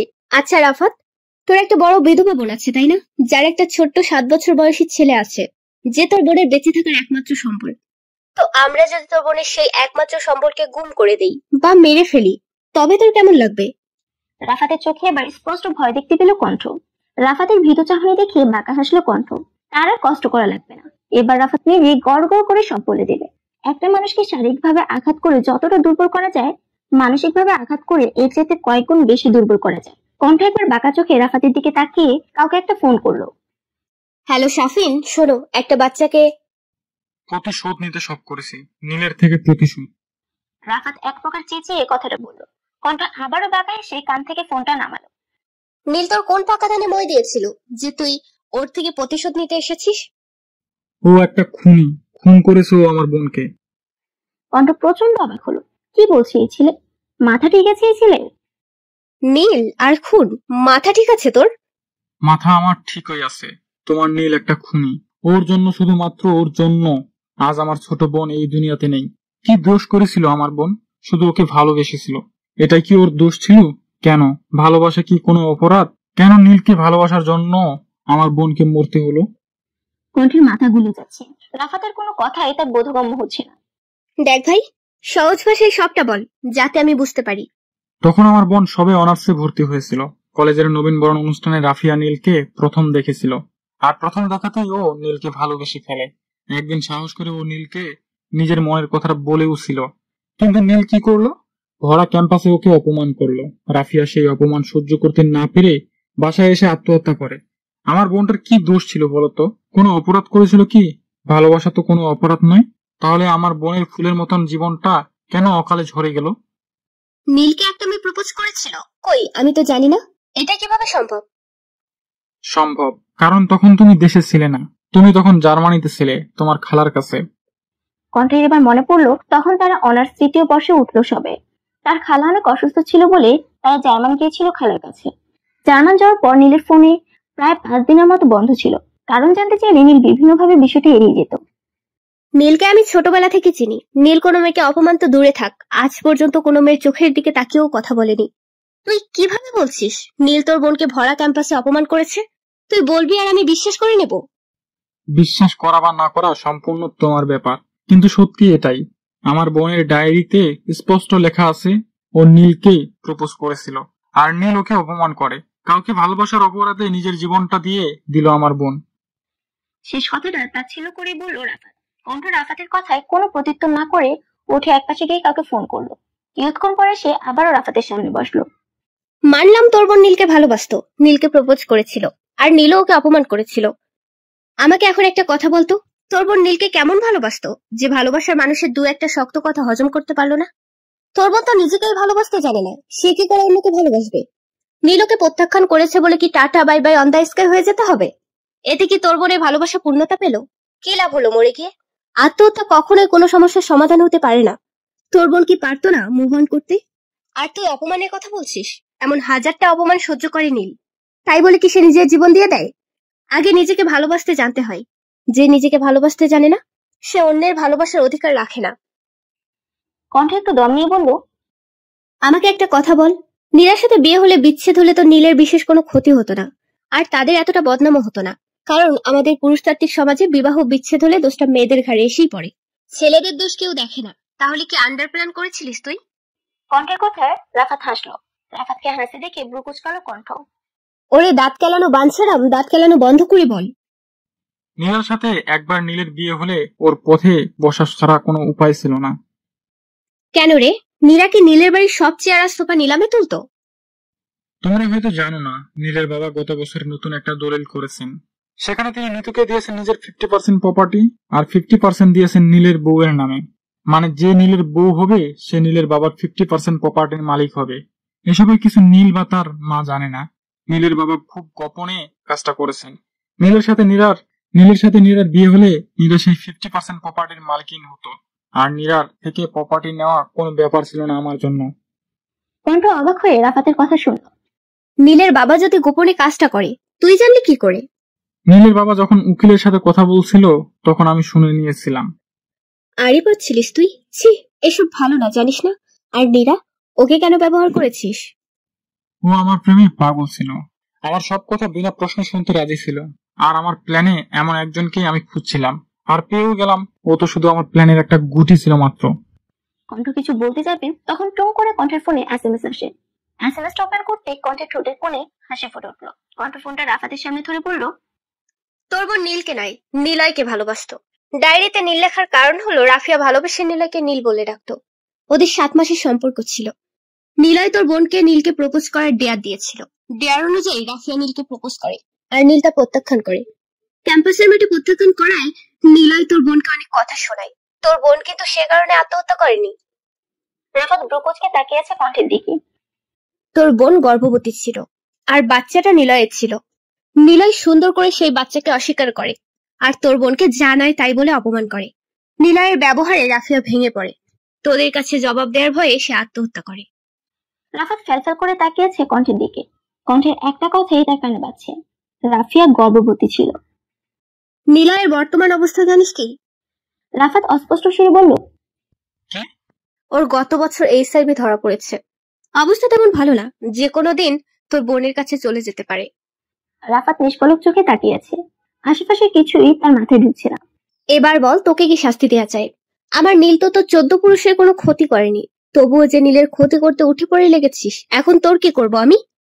রাফাত এবারও কোনো উত্তর দিল না।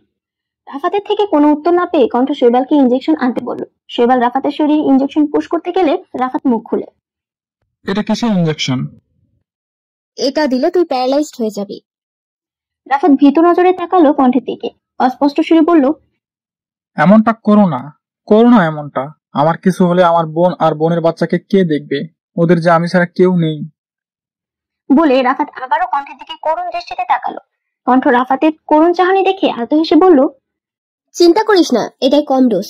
জাস্ট 7 দিন প্যারালাইজড হয়ে থাকবি, 8ম দিন থেকে নর্মাল হয়ে যাবি। আমি জানি তোর বোন আর বোনের ছেলে তুই ছাড়া আর কেউ নেই।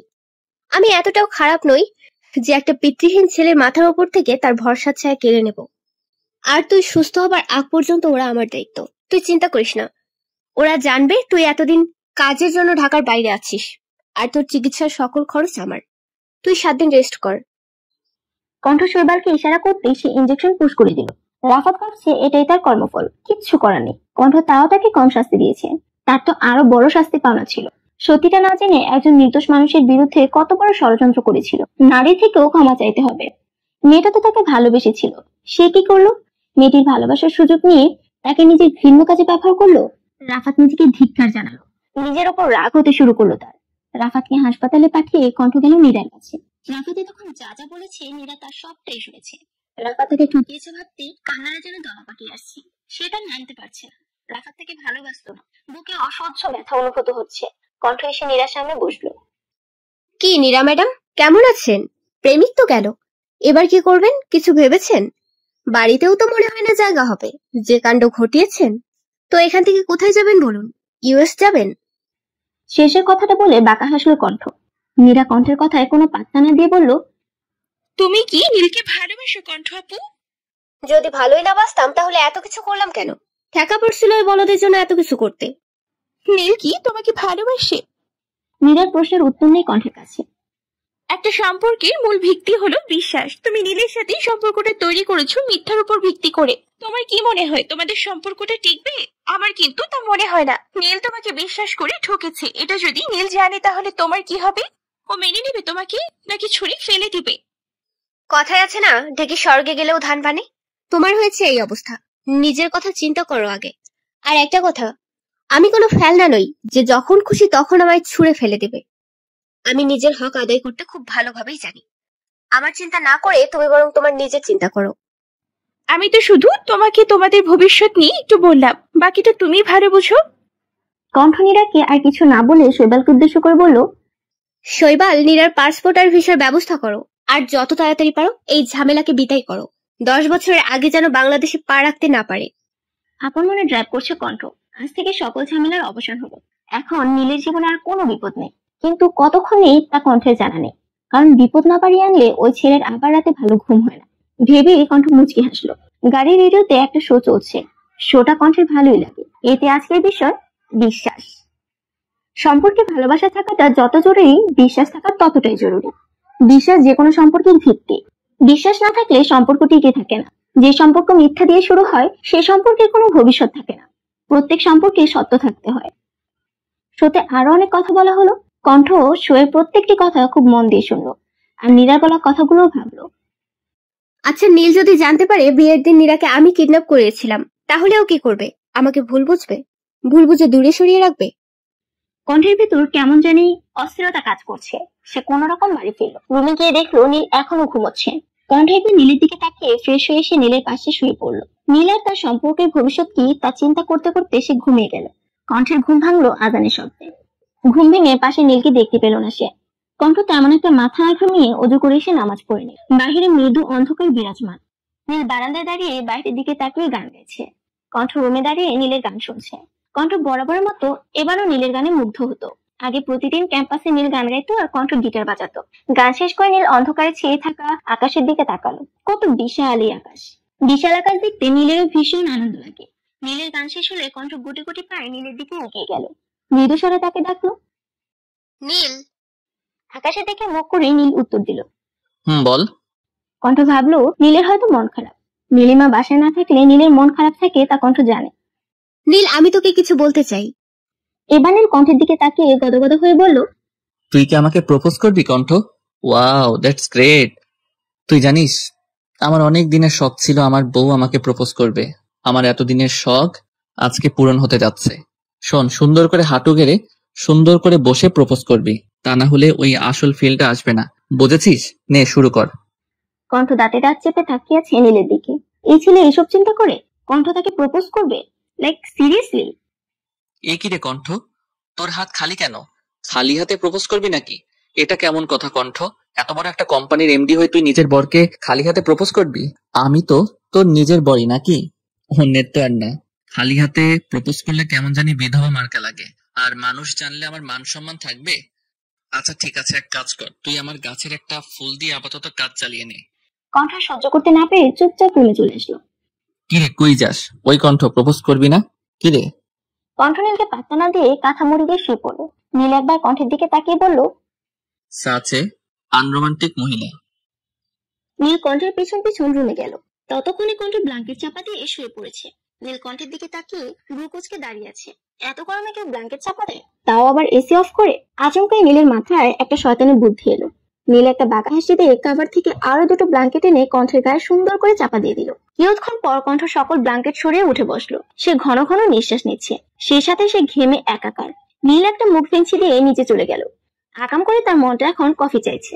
নীল নিচে গিয়ে দেখলো ওর বাবা মা চলে এসেছে। মাকে দেখে নীল দৌড়ে গিয়ে তাকে জড়িয়ে ধরলো। আমি তোমাকে খুব মিস করেছি আম্মু। নীলিমা মুখ বাঁকিয়ে বলল, এই আর নতুন কি, তুই তো সব সময় আমাকে মিস করিস। বিয়ে দিলাম কই নিজের বউকে মিস করবি, তা না মাকে মিস করে। আচ্ছা কণ্ঠ কোথায়? ও রুমে আছে, দাঁড়াও ডাকছি। না থাক, টাকার দরকার নেই, ফ্রেশ হয়ে আয়, তারপর না হয় দেখা করব। ঠিক আছে যাও। রাতে পুরো পরিবার একসাথে খাবার খেলো, আড্ডা দিল। নিতু তো নিজের কথা ঝুড়ি খুলে বসেছে। পরদিন সকালবেলা সবাই নাস্তা টেবিলে বসে ধীরে সুস্থে নাস্তা করছে। শুধু নীল একটু ব্যতিক্রম। সে তাড়াতাড়ি করে কিছু খেয়ে গুরুত্বপূর্ণ কাজ আছে বলে বেরিয়ে আসলো। পার্কিং এ এসে নীল কণ্ঠের গাড়ির সামনে দাঁড়ালো। মিষ্টি হেসে কণ্ঠের গাড়ির সাথে কিছুক্ষণ একান্তে সময় কাটালো। অতঃপর শয়তানি হাসিতেই নিজের গাড়িতে আরাম করে বসলো। কিয়ৎক্ষণ পর দূর থেকে কণ্ঠকে আসতে দেখে নিজের ফোনটা কানে ধরে কারোর সাথে কথা বলার অ্যাক্টিং করতে লাগলো। কণ্ঠ পার্কিং এ এসে নীলকে গাড়িতে বসে থাকতে দেখে ব্রু কুঁচকালো। এ তো অনেক আগে বেরিয়েছিল, এখনো যায়নি কেন? কণ্ঠ নীলকে বিশেষ পাত্তা না দিয়ে নিজের গাড়িতে বসলো। প্রথমে গাড়ি স্টার্ট হলো, কিন্তু চললো না। দ্বিতীয়বারও একই অবস্থা। কণ্ঠ কি হয়েছে গাড়ি থেকে নেমে দেখলো টায়ারে হাওয়া নেই। যা বাবা, এটা কখন হলো? কাল রাতেও তো ঠিক ছিল। কণ্ঠকে দাঁড়িয়ে থাকতে দেখে নীল গাড়ি থেকে বেরিয়ে আসলো। এসে জিজ্ঞেস করলো, কি হয়েছে, দাঁড়িয়ে আছিস কেন? কণ্ঠ বিরক্ত হয়ে বলল, টায়ারে হাওয়া নেই। ও আচ্ছা, চল আমি তোকে তোর অফিসে নামিয়ে দিয়ে আসছি। লাগবে না, আমি ক্যাব বুক করে নেব। হ্যাঁ, সে তুই করতেই পারিস, কিন্তু ভাব কখন ক্যাব বুক করবি, কখন ক্যাব আসবে, আর কখন তুই অফিস যাবি। আর তোর তো আজকে ইম্পর্টেন্ট মিটিংও আছে, দেরি হয়ে গেলে কিন্তু ডিল ফাইনাল হবে না। কণ্ঠ কিয়ৎক্ষণ নীলের দিকে তাকিয়ে থেকে তার সাথে যেতে রাজি হলো। আচ্ছা চল। চল। কণ্ঠ বড় বড় কদমে গাড়িতে উঠে বসলো। কণ্ঠ গাড়িতে গিয়ে বসতে নীল বাঁকা হাসি দিল। তেরা বউকে সোজা করতে একটু শয়তানি বুদ্ধি তো খাটাতেই হয়। নীল স্টল মেরে সানগ্লাস চোখে দিয়ে গাড়িতে উঠে বসলো। গাড়ি চলছে আপন গতিতে। কণ্ঠ বাইরের দিকে তাকিয়েছে, আর নীল বিরক্তি নিয়ে তাকিয়েছে কণ্ঠের দিকে। এক পর্যায়ে নীল কণ্ঠের বাহুতে চিমটি কাটলো। কি সমস্যা তোর? চিমটি দিলি কেন? আমার সমস্যায় পরে আসা যাবে, আগে বল তোর সমস্যা কোথায়? বাইরে কি দেখিস তুই? প্রকৃতি দেখি। সিরিয়াসলি কণ্ঠ, তুই ঢাকা শহরে প্রকৃতি দেখিস? দেখ, বাহিরে তাকিয়ে জ্যাম ছাড়া কিছু দেখা যায় না। এটাই ঢাকার সৌন্দর্য। তুই আসলে একটা বেরসিক মানুষ। তোর পাশে এত সুন্দর, এত ড্যাশিং, স্মার্ট, কিউট একটা ছেলে বসে আছে। কোথায় তুই তাকে দেখবি, অপলক ভাবে দেখবি, দেখতে দেখতে নিজের চোখের জ্যোতি কমিয়ে ফেলবি, তাও তোর আমাকে দেখা শেষ হবে না। আর আমি যখন তোর দিকে তাকাবো, তুই লাজুক হেসে মাথা নত করবি, তাহলে না বিষয়টা জমবে। কণ্ঠের কোনো উত্তর না পেয়ে নীল কণ্ঠের দিকে তাকালো, আর যা দেখলো তাতে ওর মেজাজ তুঙ্গে। কণ্ঠ কানে হেডফোন লাগিয়ে আরাম করে গান শুনছে। নীল টান দিয়ে হেডফোন নিয়ে গাড়ির জানালা দিয়ে বাইরে ফেলে দিল। কণ্ঠ দাঁতে দাঁত চেপে বলল, কি করলি এটা? ফেলে দিলাম। কেন দিলি? কারণ এটাকে এই মুহূর্তে নিজের সতীন বলে মনে হচ্ছিল। হোয়াট মানে কি? মানে হলো, তুই আমার দিকে তো তাকিয়ে গান শুনছিলি। তোর কি রূপ বেড়েছে নাকি পাখনা গজিয়েছে যে আমি তোকে দেখবো? 2 বছর আগে যেমন ছিলিস এখনো একই রকম আছিস। কে বলেছে একরকম আছি? 2 বছর আগে আমি পিওর সিঙ্গেল ছিলাম, আর এখন আমি পিওর মিঙ্গেল। আমার একটা দোষী বউ আছে। তোর কি মনে হচ্ছে না তুই ইদানিং উদ্ভট আচরণ করছিস? পাপী নারী, স্বামীকে তুই বলার অপরাধে তোর গর্দান নেওয়া উচিত। অসভ্য মহিলা একটা। স্বামীকে কেউ তুই করে বলে? সম্মান দিবি, বুঝলি? তুই কোন দেশের প্রেসিডেন্ট তোকে সম্মান দেব? নিজের বেস্ট ফ্রেন্ডকে না হয় সম্মান না দিলি, তাই বলে কি নিজের স্বামীকে সম্মান দিবি না? আর কালকে তুই আমাকে প্রপোজ করতে এসে প্রপোজ করলি না কেন? কে বলছে আমি তোরে প্রপোজ করতে গেছিলাম? আমি তো একটা সিরিয়াস কথা বলতে গিয়েছিলাম। শোন, দুনিয়াতে প্রেমে পড়ার আর প্রেমকে ইজহার করার চেয়ে দ্বিতীয় কোনো কিছু সিরিয়াস হতে পারে না। প্রেম বিষয়টাই সিরিয়াস, হেলাফেলা করলেই সর্বনাশ, মারাত্মক সর্বনাশ। এমন একটা সিরিয়াস ব্যাপারকে তুচ্ছ তাচ্ছিল্য করা ঠিক নয়। হয়েছে, নিজের ভাষণ বন্ধ করে এবার গাড়ি থামা। আমার অফিস এসে গেছে। এত তাড়াতাড়ি কিভাবে আসলো? ফর ইউর কাইন্ড ইনফরমেশন, আপনি বিগত 40 মিনিট যাবৎ ফালতু বকবক করে চলেছেন। আমার কথা তোর কাছে ফালতু মনে হয়? অবশ্যই মনে হয়। আর নীল, তুই তো আগে এমন ছিলিস না। বোন ফাটলেও তো তোর পেট থেকে কোনো কথা বের করানো যেত না। আর এখন হাজার বলেও চুপ করানো যায় না। কি হয়েছে কি তোর? প্রেমে ধরেছে রে পাগলি, প্রেমে ধরেছে। তুই নেহি সমঝেগা। কণ্ঠ কোনো কথা না বলে চুপচাপ বেরিয়ে আসলো। এই ছেলের কাছে আর 2 মিনিট থাকলে ফর্সেও সে পাগল হয়ে পাবনা চলে যাবে। দুপুরবেলা কণ্ঠ নিজের কেবিনে বসে কাজ করছে। এমন সময় হুড়মুড় করে কেবিনে প্রবেশ করলো নীল। নীলকে দেখে কণ্ঠ অবাক হলো, কারণ সে এই মুহূর্তে এখানেই নীলকে আশা করেনি। তুই এই সময় এখানে কেন? তোর বাপির অফিসে কি আমি আসতে পারি না? সোজা উত্তর দেওয়া যায় না? যাই, কিন্তু সেটা ডিপেন্ড করে উত্তর কোন টাইপের মানুষকে দেওয়া হচ্ছে তার উপর। বাদ দে ওসব কথা। লাঞ্চ করেছিস? না। গ্রেট, আমিও করিনি। চল আজকে একসাথে লাঞ্চ করব। ঠিক আছে, তুই বস, আমি খাবার অর্ডার করছি। তোকে কি আমি নিরামিষ শখে বলি? তুই আসলে একটা অকর্মণ্য মেয়ে। বেশি বকবক না করে চল এখন আমার সাথে। কোথায় যাব? তোকে বললাম না চুপ থাকতে। বলেই কণ্ঠকে টেনে নিয়ে যেতে লাগলো। আরে এভাবে টানছিস কেন? তোর কি ইচ্ছে তোকে আমি কোলে করে নিয়ে যাব? যদি এমন ভেবে থাকিস তবে এসব ভাবনা মাথা থেকে ঝেড়ে ফেল। তোর মতো আলুর গোদামকে আমি কোলে দিতে পারবো না, সরি। আবার সে কণ্ঠকে টেনে নিয়ে যেতে লাগলো। অফিসের সকল স্টাফ ওদের দিকে অবাক হয়ে তাকিয়েছে। কেউ কিছু বলার সাহস পাচ্ছে না, কারণ তারা কণ্ঠ এবং তার রাগ সম্পর্কে অবগত। নীল কণ্ঠকে কণ্ঠের অফিসের সামনে থাকা একটা রেস্তোরাঁয় নিয়ে এলো। এখানে আসবে বললেই পারতি, অযথা টেনে আনার কোনো মানে ছিল না। আরে ধুর গাধি, বললে তো তুই সুন্দর করে আসতি, তখন কি তোকে আর টানতে পারতাম? কণ্ঠ কিছু বলল না। আজকাল নীলের কথার আষ্টে পৃষ্ঠে বলার মতো সে কোনো শব্দ খুঁজে পায় না। আসলে নীলের এমন ব্যবহারে সে এত অবাক হয় যে নিজের অবাকতা কাটিয়ে ওঠার আগেই নীল অন্য কিছু বলে আর কণ্ঠ আবারও তলিয়ে যায় অবাকতার অতল গহ্বরে। পরদিন বিকেলবেলা কণ্ঠ ছাদের গাছগুলোতে পানি দিচ্ছে। শেষ রাতের দিকে কণ্ঠের হালকা জ্বর ছিল বলে নীল আজকে ওকে অফিসে যেতে দেয়নি। যদিও কণ্ঠ অফিসে যেতে জেদ ধরেছিল, কিন্তু সবার ইমোশনাল ব্ল্যাকমেলের কাছে তাকে পরাজিত হতে হলো। সারাদিন বাসায় বসে থাকতে থাকতে কণ্ঠ প্রচন্ড বিরক্ত হয়ে গিয়েছে। এইভাবে সারাদিন বসে বসে কাটানো যায়? এভাবে বসে বসে দিন কাটালে তো সুস্থ মানুষও অসুস্থ হয়ে যাবে। গাছে পানি দেওয়া শেষ করে কণ্ঠ রুমে আসলো। এসে দেখে নীল শার্ট চেঞ্জ করে টি শার্ট পরছে। টি শার্ট পরার সময় নীল কেমন যে মৃদু আর্তনাদ করে উঠেছে। কণ্ঠ ব্রুকোচকে নীলের দিকে এগিয়ে গিয়ে দেখলো নীলের বাঁ হাত অনেকখানি ছিঁড়ে গিয়েছে। নীল, কেমন করে হলো এসব? তো তুই? হ্যাঁ আমি। তোর হাত এভাবে কাটলো কিভাবে? ও কিছু না, সামান্য অ্যাক্সিডেন্ট। অ্যাক্সিডেন্ট কিভাবে করলি? নীল আমতা আমতা করে বলল, আসলে ফোনে কথা বলতে বলতে রাস্তা পার হচ্ছিলাম, তখনই হয়েছে অ্যাক্সিডেন্ট। তুই জানিস না ড্রাইভ করার সময় বা রাস্তা পার হওয়ার সময় ফোনে কথা বলা ঠিক না? তাহলে তুই কেন করলি এমন? দেখেছিস কতখানি কেটে গিয়েছে? ইস, কি অবস্থা হয়েছে হাতের। কই কি অবস্থা হয়েছে? অল্পই তো। এটা অল্প? আর কোথায় ব্যথা পেয়েছিস দেখি? টি শার্ট খোল। নীল দুই হাতে বুকের উপর আড়াআড়ি ভাবে রেখে বলল, ছি কণ্ঠ, তুই এমন, আমি কখনো ভাবি নাই তুই এমন আচরণ করবি আমার সাথে। কণ্ঠ ব্রুকোচকে তাকালো নীলের দিকে। সে আসলে বোঝার চেষ্টা করছে সে কেমন। কেমন আমি? তুই অন্তত লুচু মনের একজন মহিলা। কণ্ঠ এবার বোকার মতো তাকালো। আমার মতন একটা অবলা নিরীহ নিষ্পাপ ছেলেকে একা পেয়ে তুই আমার সুযোগ নিতে চাচ্ছিস? কণ্ঠ নীলের কথা কটমট দৃষ্টিতে তাকালো তার দিকে। নীল একটা মেকি হাসি দিল। পুরুষ মানুষ যতই শক্তিশালী হোক না কেন, সে তিনটা নারীর কাছে চিরকাল পরাজিত, মা, বউ আর মেয়ে। কণ্ঠ নীলের পুরো বডি সচেতন চোখে পরখ করে নিল। আর কোথাও ব্যথা ট্যাথা পেয়েছে কিনা, তারপর হাতের ক্ষতস্থানে স্যাবন দিয়ে পরিষ্কার করে সুন্দর করে ব্যান্ডেজ করে দিল। আমি খাবার আনছি, খাবার খেয়ে মেডিসিন খেয়ে নিবি। আর একটা বাড়তি কথা যদি বলিস, মায়ের একটাও মাটিতে পড়বে না, এই আমি বলে দিলাম। নীল আর কোনো তেরামি না করে সুন্দর করে খাবার খেয়ে নিল, সাথে ওষুধও। যেহেতু সে বেশি ব্যথা পায়নি, তাই চিন্তারও তেমন কিছু নেই। 2 দিনে ক্ষত শুকিয়ে যাবে।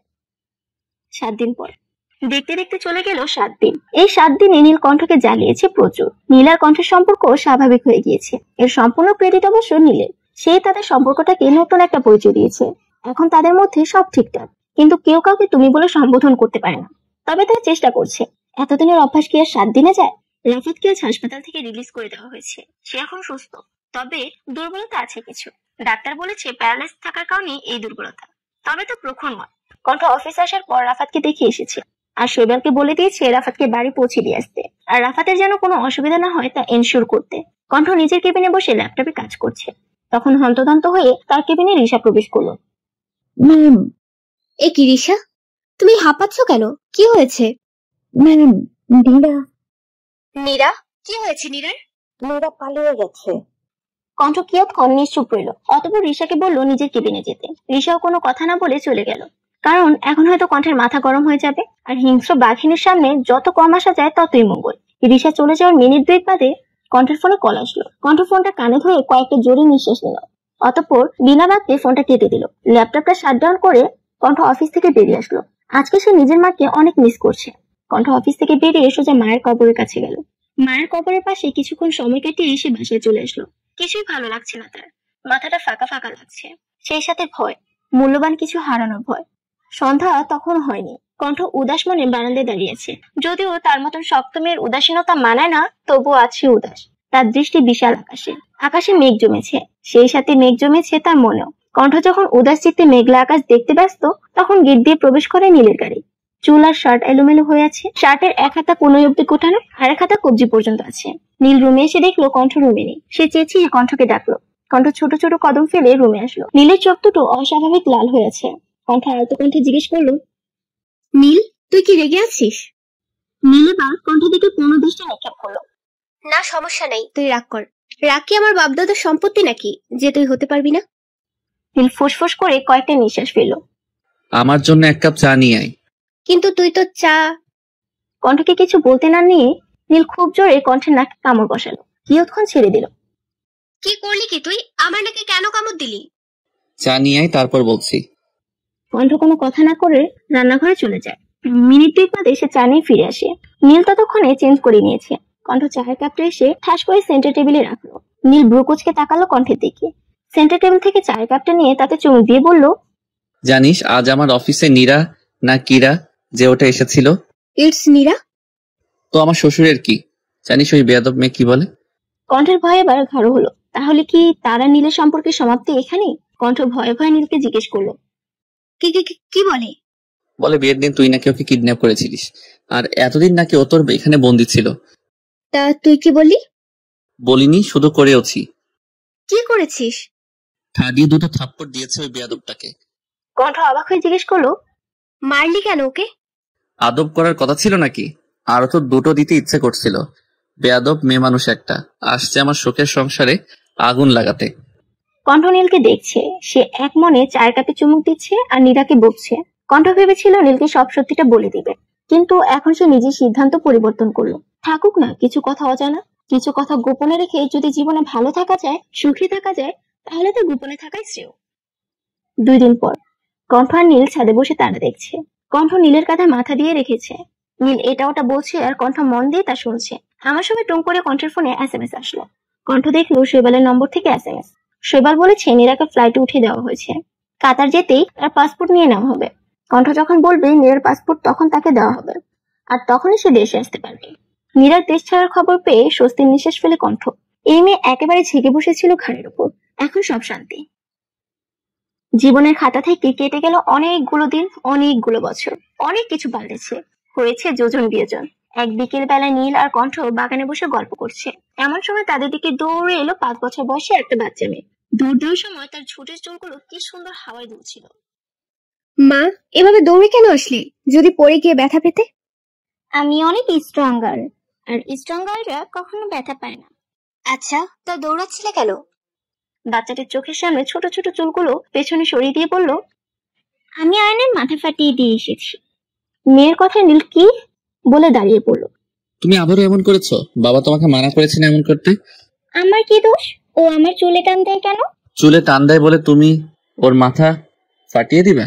ওর এত বড় সাহস, ও ফুলের চুল ধরে টানে। ওর তো ভাগ্য ভালো যে ওর মাথাটা কেটে ফেলিনি। বলে হনহন করে বাচ্চাটির বাড়ির ভিতরে চলে গেল।